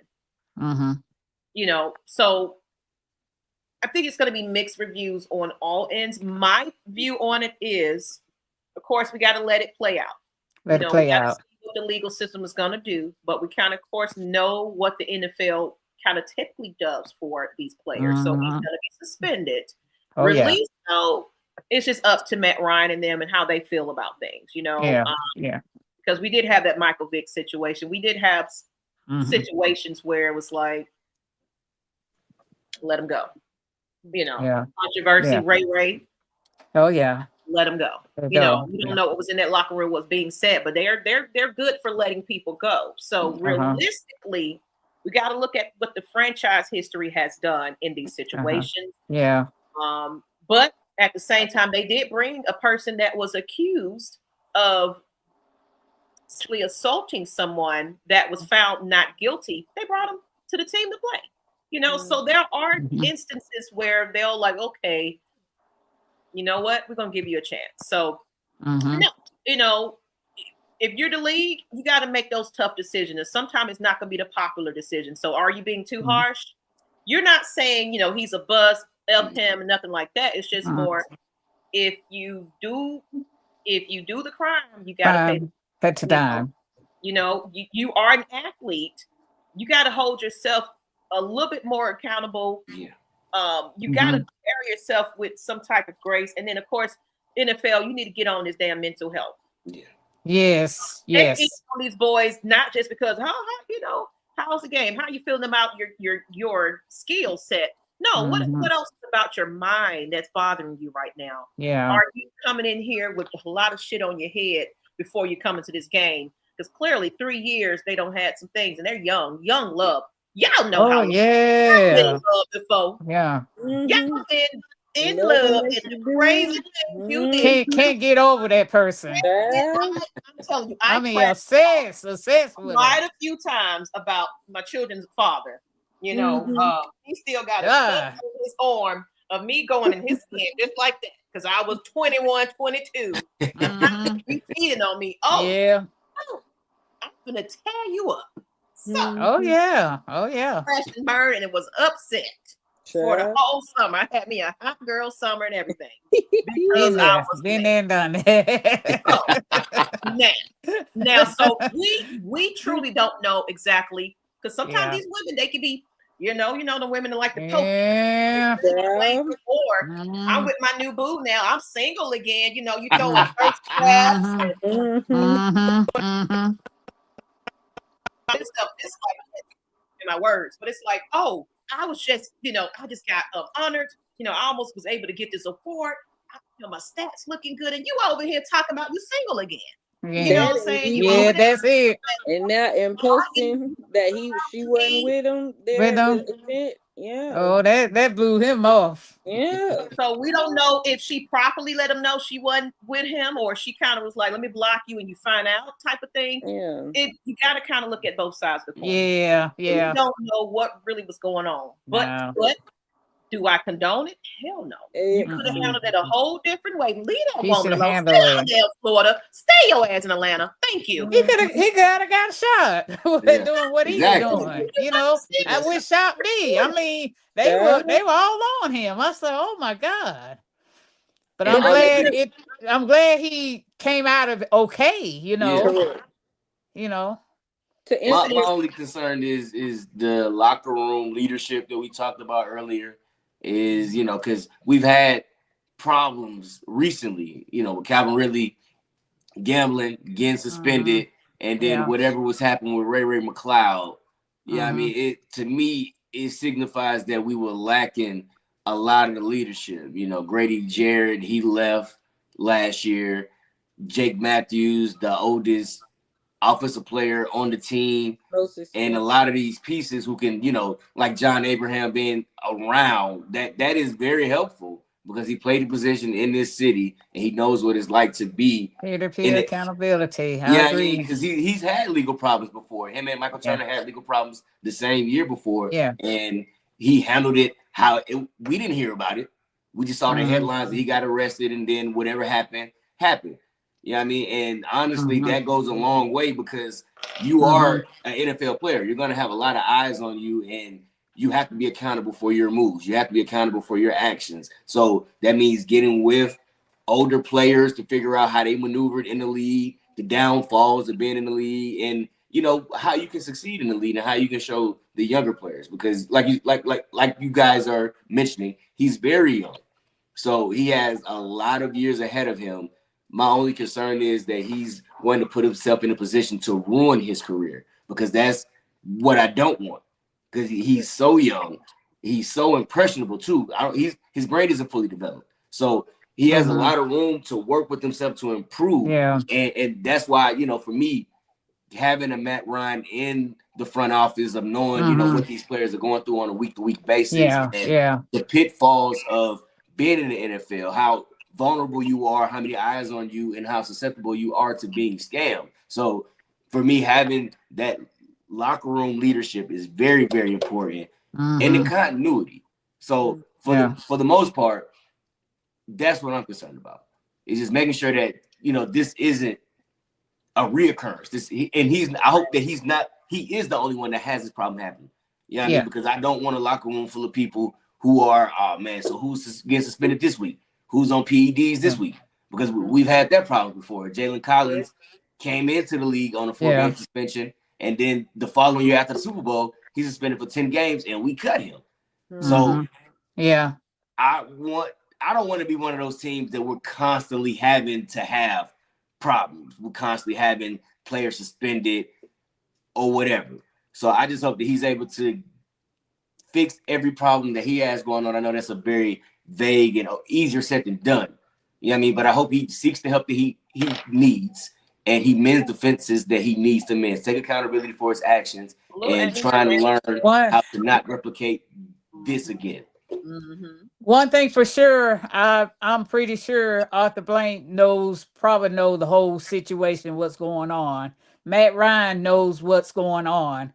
And Ian Cunningham knows what's going on, because right after he got released and went to Atlanta, they probably, met with him, which he did, So, but their hands are tied until everybody else go through their process. But if he was truthful and honest with them, then I'm pretty sure they will come up with what's best for the team. Right. Well, they haven't released them yet, so I'm assuming they're going to keep them until they waiting on the legal system and the league and everything. They can't do anything till all three of them, all two of them, to do what they need to do. Convicted. Right. So Yeah. to answer your question, Patrick, no, I don't feel like you being harsh. I understand Mhm. why men feel that way Yeah. because, especially when you come on platform with women, you want to protect women rights or whatnot, Rights. respect Yeah. all women. But no, I am a human, and I just come from a perspective that Mhm. we all make mistakes, but Yes. definitely my perspective comes from what I deal with on a day-to-day basis, Exactly. working with children, seeing them grow up, and how at a young age kids get labeled as a bad kid, but then as they mature and I see them Mhm. once they graduate in the community, you are a totally different person type of thing. You Yeah. learn, and you could come back and tell me, oh, hey, Miss Allen, I appreciate you staying on me when I was with you in 4th and 5th grade. I appreciate Mhm. you talking to me and mentoring me when you see me in the community as I go, in the years. And, I talk to my kids and ask them how school is. I appreciate that because I've taken the tools to learn what I needed to learn, type of thing, and to become a better person. So that's why Yes. I look at it from that perspective, that everybody deserves a second chance. And Yes. based off of this no having a vision or a mission for the organization, that also needs to be considered in Address. their statement, that they have a Mhm. game plan on how to handle situations like this. So Mercy. this is new. So I'm glad Organization they're going through this, so they'll be Now, able, if To to they be play happen for assessed the the right again, they way. future. know how to handle it. right, Yeah. So you right. don't just necessarily, since for instance, with the Jalen Collins, the man served his Mhm. time, but you released him. That didn't make Is any it sense to me. correct? Mhm. Was that the best situation? Was Nah. he honest with you and forthcoming of what he did? If he did, he was honest. He told you, yes, I did this and I didn't. I was not right about what I did, but I served my suspension. Then releasing him, how is that actually fixing the problem? It's not. It's It's not. not. It's not. It's So that's not. why I say, from an organization standpoint, we got to have a true way of how to effectively handle situations. To Yeah. one, therefore, that the information that is giving to the players, they have a clear understanding. We're here to help you, but if we give you the tools to help you, and then Mhm. you decide to make the decision, yeah, Plan B is going to, we're not going to be able to work with you anymore. So, Yeah. like I Yeah. said, hate the situation happened, but you know Yeah.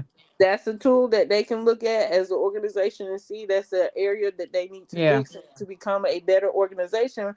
Because if you didn't listen, and for those that watch, John Abraham, he didn't want to try to, kind of chastise the other team, which he didn't specify. But he said, comparing to that team versus the Falcons, how Uh-huh. they handled him and how they worked with Work him with him. without Yes. getting in trouble, he became a better person. He became a better player, and that's why he has so much love for the organization. Organization. How they work with him, how they handle the situation, because they didn't kind of wash their hands, or this is a Yeah. personal problem. This is on you to fix it. This don't have nothing us have anything to do with us as an organization. This is a you problem and you fix it. He said, no, Falcons organization wasn't like that. Yes, this was a personal incident that happened off the field, but we're going to Mhm. work with you and give you the tools that you can do to become a better Exactly. person. So therefore, that translates in being a better player. So that's why. Exactly. I'm gonna Yeah. get to R. Robbins' comment 8719. The restraining order she so-called did on him.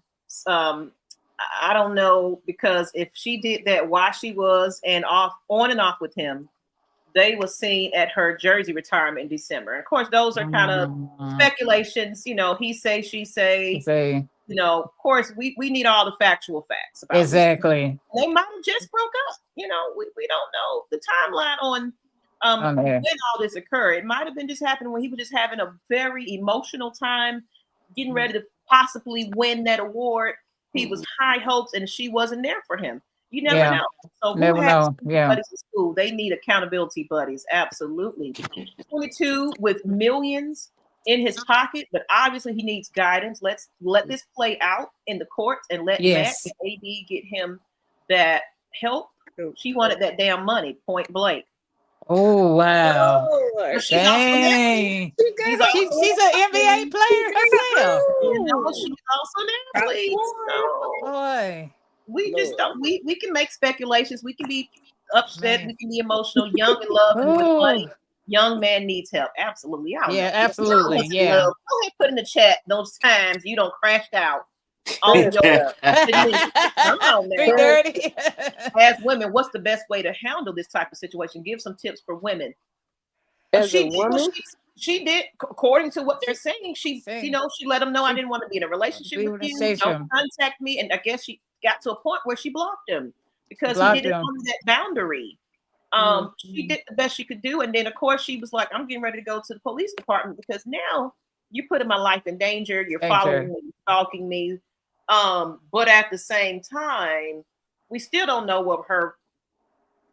Yeah. What we she don't have any video, is what she right. We don't have any evidence of really what that exchange was. She might have said, "Come find me." You know what I'm saying? She could have had a whole damn attitude. The ghetto girl attitude. You ain't gonna do nothing about me. It's like I'm single again. Yeah. And it's like, oh, for real? I'm gonna show for real. up. So now who's to say she told him she didn't want to be with him? She may have blocked him. It's like, fuck you. Excuse my language, but it could be anything, So, but as a woman, she did what if it's what they said happened, she told him I didn't want to be with them, and she ceased communication and she let it go. He just couldn't handle that. So total crash out. At his I'm sorry, at his at the hearing where they asked him did he want to get his stuff, he said no. She could have it. I don't need that. She can have it. That's what he said. And I would figure they would probably allow him to go in to get his stuff with the police and all that. But he said no, she can she gonna have it. She ain't worth it. Go ahead. So I think he realized that he made a mistake. He messed up. I just want to see the video of all of this going down. There were videos of him getting arrested, tackled. I want to see the video of what led, because apparently this started at her apartment complex, then on the interstate or whatnot. I just want to see the video. That's all. That just gives you the hard, concrete evidence. We only saw the video of him getting tackled. We saw the video of him getting restraint. And we saw the video of him with his arraignments and getting out of jail. That's all we seen. That's it. And Jerome said, I think it's deeper than rejection and hurt. I think it's fault on both parties. His side just was the worst side of it. That's why I'm saying it's kind of always two sides to a story there. Correct. And we hadn't heard. And I'm glad that lawyer came in and said, "Tell no comment." He didn't need to make no comment. He talked to him before he got out. Don't say nothing to him. And he walked out and went into the car, and the lawyer said, "We don't have no comment." And went in that car. Then it says, Robin said, the thing people are not talking about is if she put an order on him last September, why the fuck is she on and off with him? She was with him last December for her jersey. My thing is, it's like, come on now. You gotta look at any domestic violence situation or domestic dispute. It's a How dispute. many people have you seen in these relationships? They would put them on, put them off, put them on. Don't be serious about it. Play that little game. So it's like I don't make her less innocent or guilty from this situation either.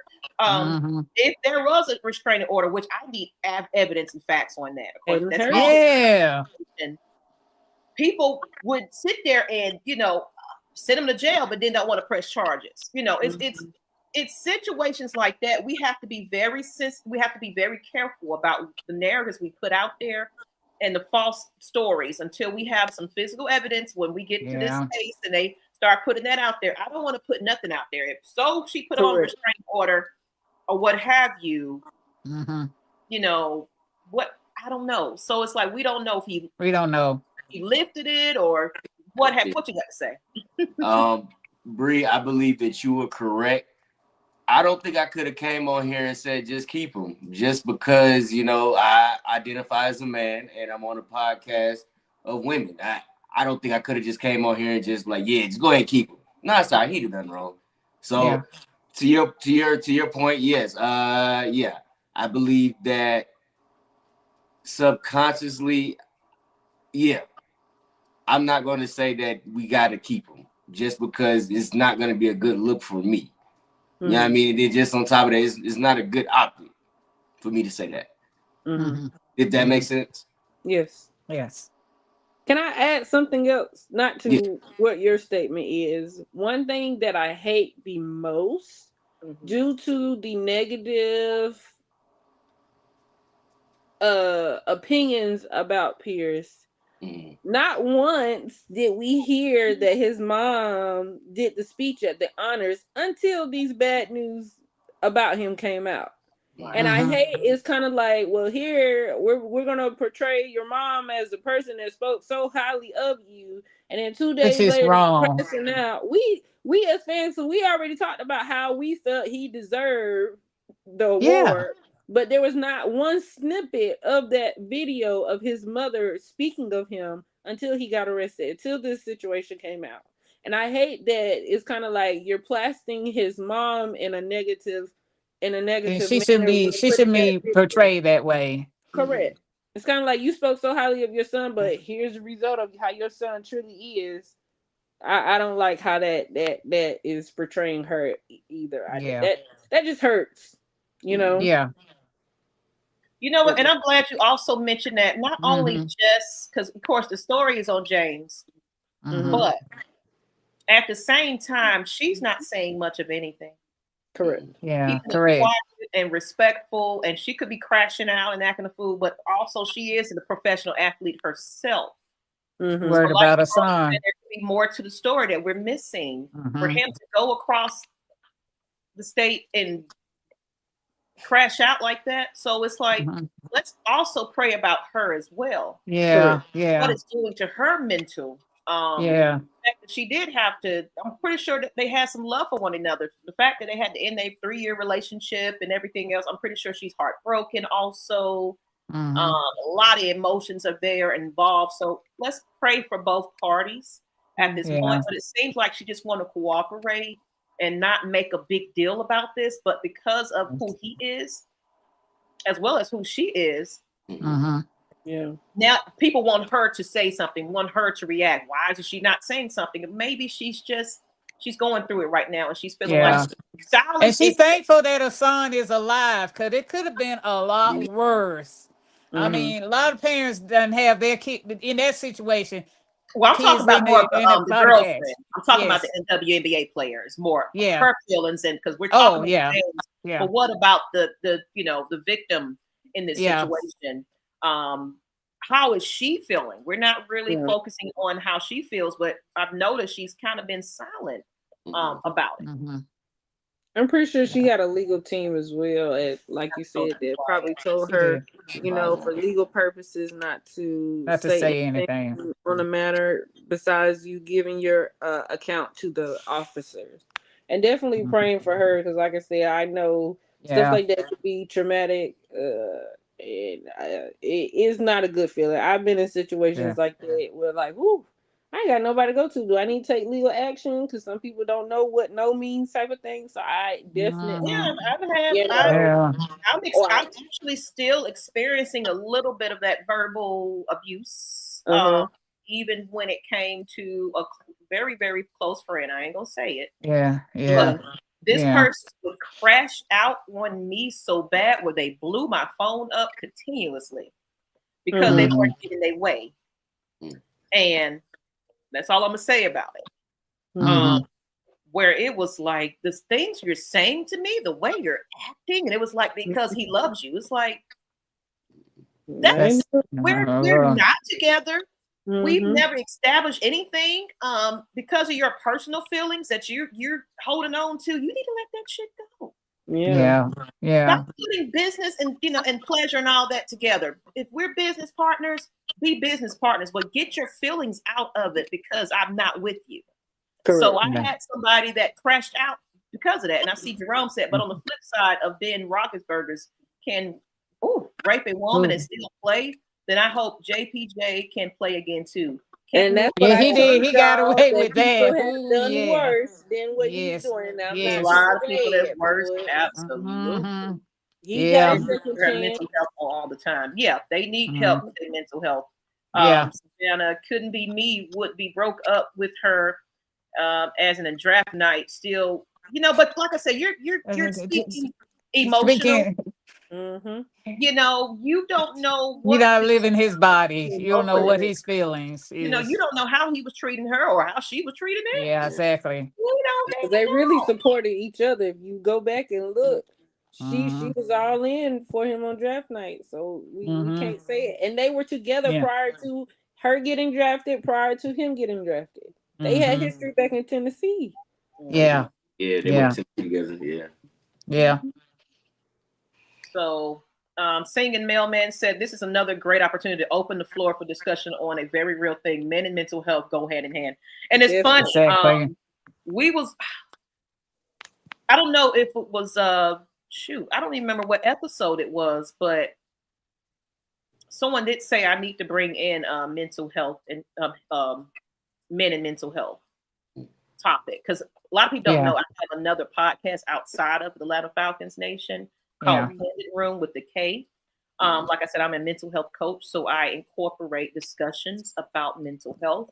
And we do shy away from men actually having feelings, dealing with their mental health.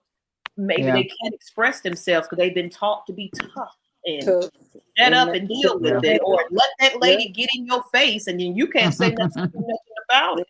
You're supposed to be the bigger man, but sometimes them women, now let's keep it real, them women can egg somebody on, and I'll be ready about the choke. You're like, from the lens on the outside, we don't know what's truly. We don't know.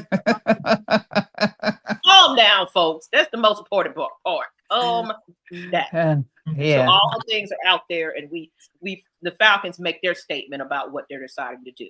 Then we can gripe and all that stuff about it. But until then, let the legal process happen and let the real stuff come out. Then we'll get the truth, because I'm sure with everything else we brought into that regarding their relationship and where they stood.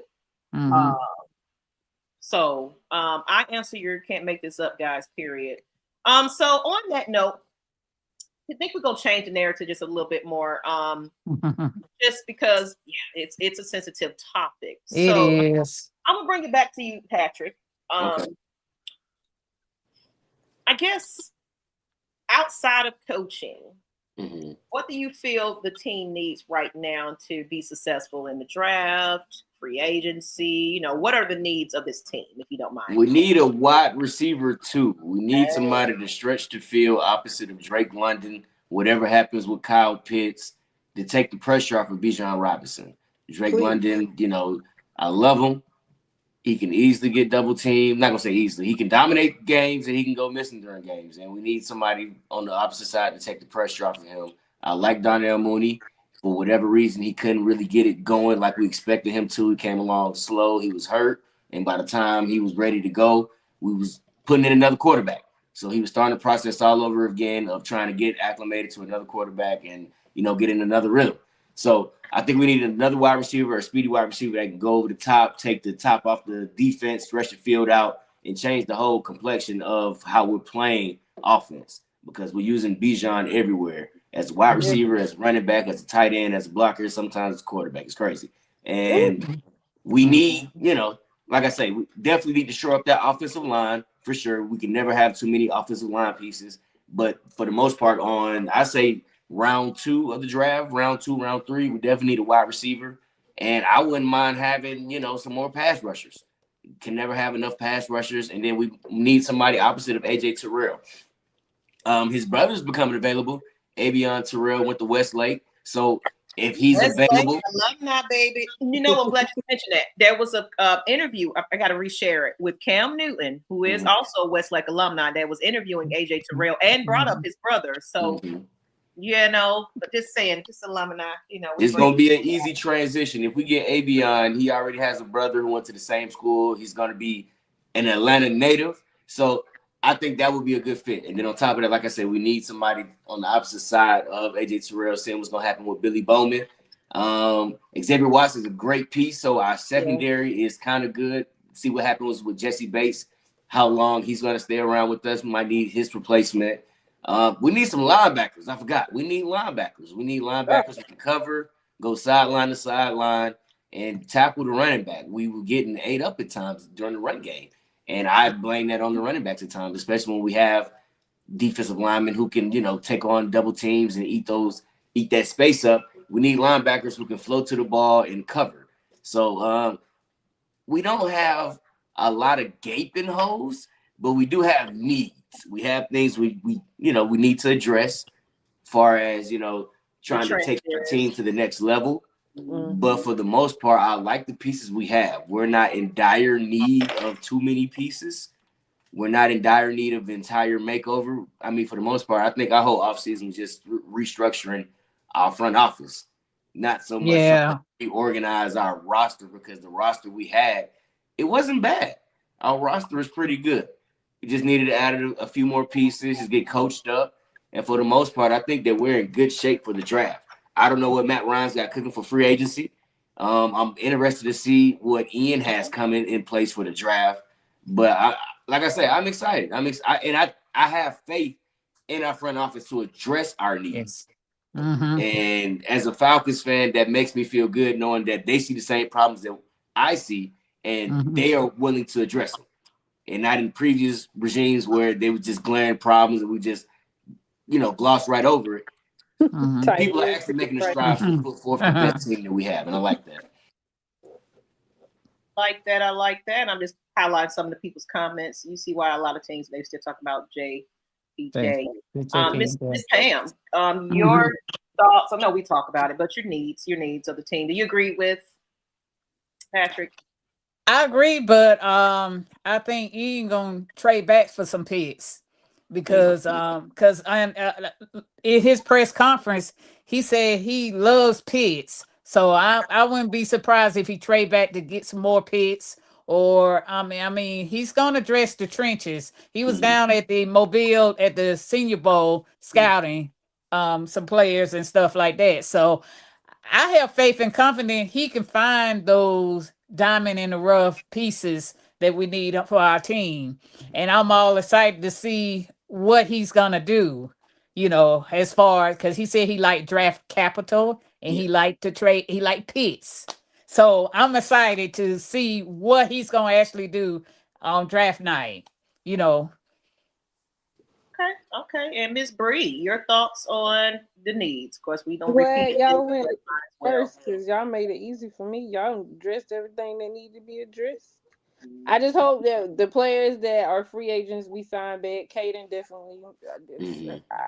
I don't want him to go to San Francisco because I already know.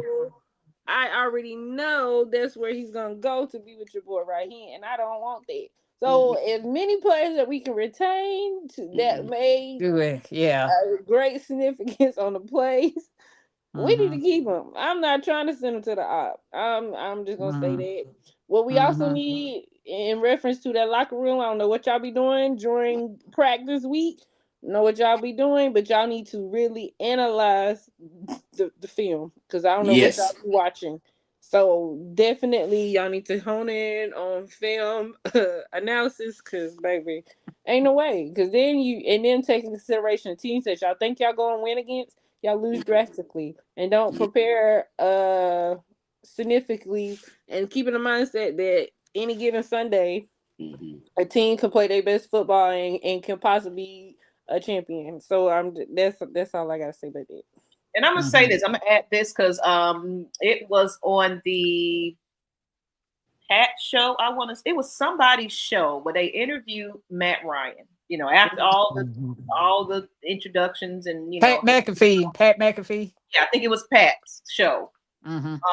Maybe I could be wrong. Let me misquote that. But the question was basically, because everybody's like, Matt Ryan said, I'm going to let the GM, let the head coach, and everybody do their jobs. And the question was, no, it wasn't him. It was somebody else. My bad. But the question was, so are you not going to have any type of input go into, how you feel about the direction they should take with maybe a player, coaching, developing that quarterback? He said, of course.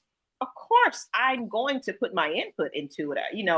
Right now, my job is to get best draft picks, because we got to get into the room and talk amongst each other and see where our heads at as far as that part of things.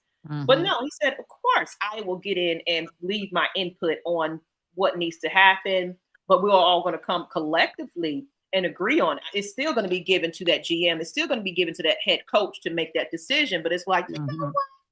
Let me throw something in your ear real quick. Yeah. I feel, and then of course we got Matt Ryan, like you were saying, watching film and things like that. That is his expertise. He used to go into wide receiver meetings, not even involving him, and say, "Hey, look at that real quick. Pay attention to that." Ryder White, Julio Jones, what you think about that?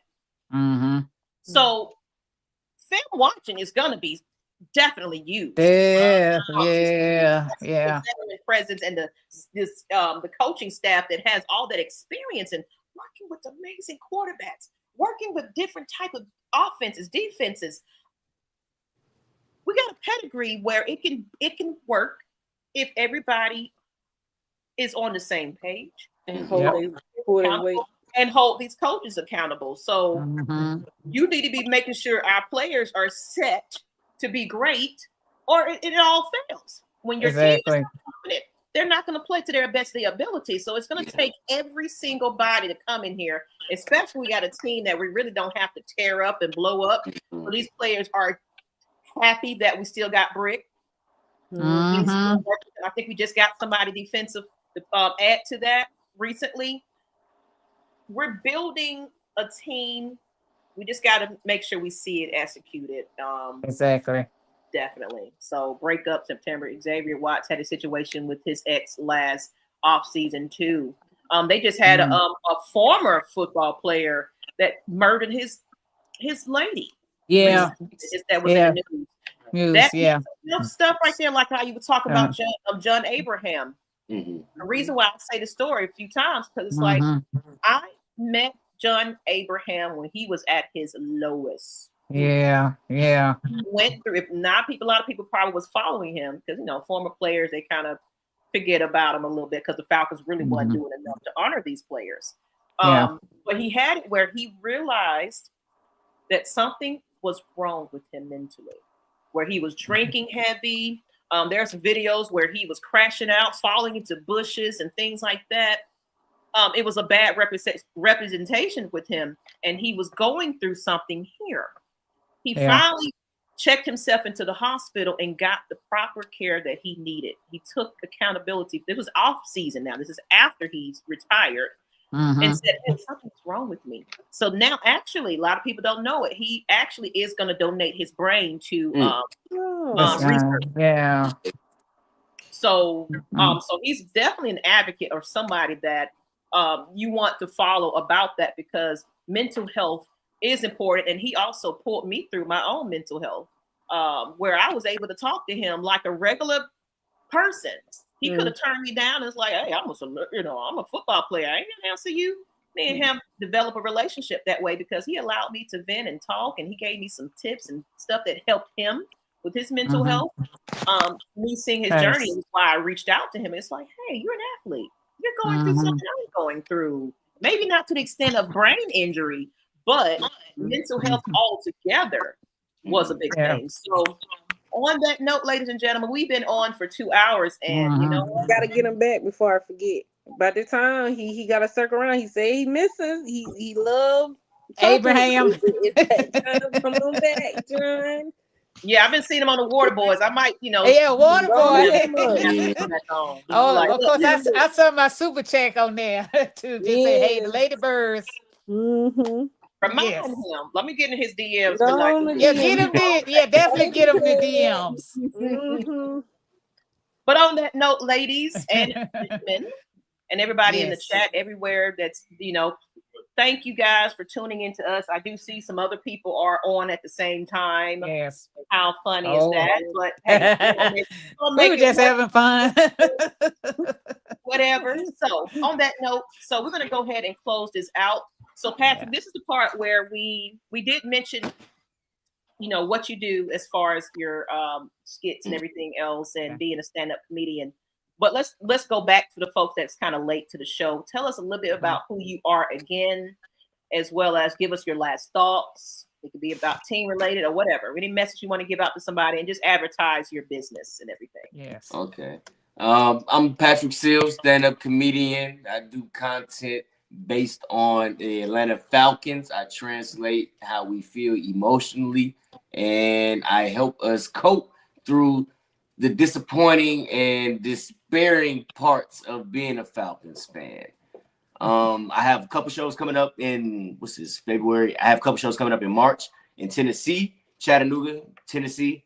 2 different days. One at Gate 11 Distillery in Chattanooga, Tennessee, and the other one in Ms Tequila's Bar and Grill, Ringgold Road in Chattanooga, Tennessee. Again, happy to be here. Love to have the opportunity to come out onto the podcast and talk the Atlanta Falcons. Football. I can do this all day long. I absolutely love the Falcons. I've been a fan for over 20 years. And as you can tell, I would do this for free. You know what I mean? So for me personally, to be able to come onto a platform to speak about the Falcons, it's always a pleasure. And it's one of the funnest things I love about being who I am. You know what I mean? And on top of that, my entire goal throughout all of this, of course, is to for us to win the Super Bowl. But if I can somehow get down onto that football field and stand next to players and watch the game, then that would be my ultimate goal. I'm willing to, be a water boy, be a towel boy, equipment manager, hold towels, clipboards. I don't care. I'll be a head coach. I don't care. If they want to ask me to be the head coach, I'll be the head coach. I've played Madden for plenty of years, and I know how to lose games. I can do just as good a job as Ryder and go 8-10. No, 8-9. I can do that. Oh no, Raheem. I know I'll be fine. we can do Raheem good. Can we go, Raheem? I'm gonna put you on the spot. Could you get us a chewing gum, Raheem, with the headset? Of course, we had to get you to do it. So come on. First time I got a request for Raheem. On the press conference, Raheem. So, okay, Raheem. Ask me a question. It's the end of the season, and you didn't quite get the team where you said we was going to be playoff ready and we was going to win the division. What happened there? Tell us, what are your plans to make us the season, better next year in case, they decide to keep you as a head coach? Well, we just got to fix it. We got too much talent on this side of the field, and we didn't get it done today. We got to go back and watch the film. We got to fix it. We got too much talent over here on this side of the field, and we have to fix it. There's just the bottom line. But isn't that the same speech you say? What film are you watching? You're looking up there. Is the answer in the clouds? Raheem, let's be real. I'm asking God for questions. That's why I keep looking up, seeing if He can deliver anything. And then, like I said, we just got to go back and watch the film. There isn't a magical way that we can fix the team. I wish I could just snap my fingers and fix it, but we just have to go back and watch the film and just execute properly. We have too much talent over here on this side of the field. You know your talent, Raheem. Oh my God. You know who's on your team.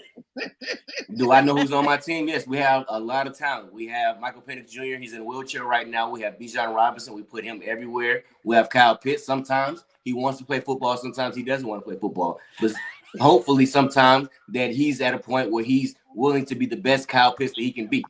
And like I said, we have a talented defense. They get after the ball. They get sacks.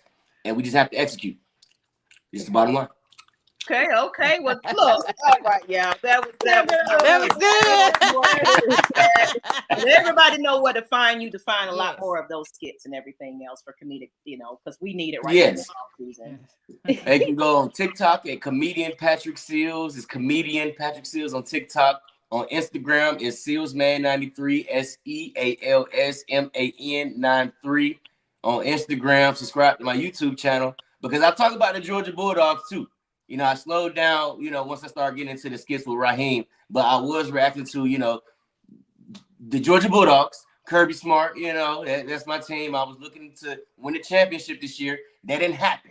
But, I do that as well. So subscribe to my YouTube channel and follow me on Facebook at Patrick Seals as well. PatrickSeals. And of course, rise up, y'all. Rise up. Rise up, Patrick, for real. But no, you need to come to Atlanta to do some of your comedy show. Get with Stina B and figure out where she going and stuff like that. Because that's our residential comedian, Miss Stina B. So y'all, if y'all already don't know each other, get together because we want to come to Atlanta. Yeah, I definitely come. Yeah, she seen me at Laughing Skull and she gave me a big hug. She gave me a big hug and told me how much she loved the Raheem skits. I honestly didn't know that she was a part of the podcast because Maggie, I've been following you for years on Twitter, and I've been watching the podcast, and I didn't know that because I've known Christina for a couple of months now. And this whole time, I didn't know that she was on the podcast. I didn't know that she was the one who was advocating for me, pushing for me. Her and Bree together collaborating on that to get me here. So, yes, I appreciate both of y'all for coming together and supporting me to support y'all to support the Falcons. I love doing this any chance I get. I love it. Yes.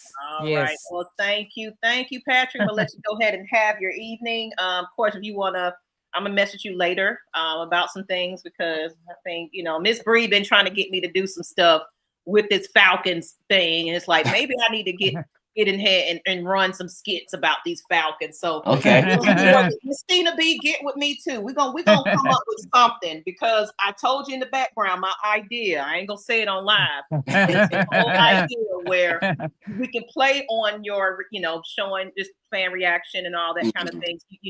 We need it to be where it's a collective thing. So we're gonna talk. I'm gonna let you go ahead and good night. Hold on, thank you. Before he hangs up, aren't you in the Atlanta area? I'm in Stockbridge. Okay, definitely. We need to all link up because I like meeting other fans and getting. Actually, it's one thing of meeting them online, but it's another thing of actually meeting them in person. So if you happen to attend training camp, we would love and definitely I would love to meet you in person and training camp because we be at the bottom. We be at the bottom where the players. Y'all be there. I'm up on the hill with the shade. I can't do the sun. I was up top. I was sitting. I'm up top too. You need to be down there with us. Child, it's too hot down there. We had a cooler, so yes. I love doing that. That was one of the funnest experiences I've ever had, just watching them practice. And being able to tell, because Raheem came over to us. And just started, because somebody asked him, what's up with the timeouts? He came over and asked, and that was the best experience I ever had. I didn't get to take a picture with him or talk to him or whatever, because, at the time, I didn't know how stupid he was going to act. But yes, being at the training camp is probably the best opportunity you have to say something crazy to your favorite player. Correct. So we definitely need to link up and it's a goal of mine. I've told Maggie I want to put this in existence that we have so many players. I've considered them family, very close friends of mine, of just going to events solo and just meeting people. That's how I met Pam and whatnot, and Pam connected me with Maggie and all the other ladies. I'm the recruitment. So the goal for me is eventually, especially during the season, when we have situations where we lose these games and we are so stressed, goal is to collaborate and get together where we have events where we can hang out and do things that is fun and is not Falcon related, but the Falcon family, kind of gets together. So I already got your information, so definitely when we come up with some stuff that I'll make sure I include you because we got some things in I'm excited. I'm down for it. Yeah, you said Stockbridge. You right around the corner from me. I'm on the He live in my brother's neighborhood. Stockbridge, about 30 minutes from the city. Neighbor. And like the old folks say, don't be a stranger now. You hear? Well, anytime y'all willing to have me on the show, I'll gladly come back. Anytime. Of course. You're already a family and friend now, so we'll be asking you to come back. Okay. Don't worry about it. And then you need to get serious about this podcasting too. Yes. You got to say also. So I know you said you was doing podcasts before. Get back to it. Yeah. Come to us if you need some expertise and stuff. Like, look, I encourage everybody to be content creators. It's great. But on that note, Miss Bree, go ahead and close it up. Your last thoughts. We're gonna go ahead and get up out of here. Then Miss Pam. Let's do it. You all can find me mainly on Facebook, Brian Allen. I'm more active on Facebook than X, but if you want to find me on X, because that's where I get all the latest scoops to hit everybody up, it is Country with the U's, Country Bumpkin 26. But my last thoughts is mental health is important. We need to do what we need to do to get our mental in check, because I need to get my mental in check. I'm so happy I get a break next week. But seek out to those that you need to talk to in reference to mental health, because it is very, very important. We need to get out of the mindset, especially us Malayan people. We know that mental health is wealth, and we need to, and we sometimes feel like we don't need people to talk to. We do.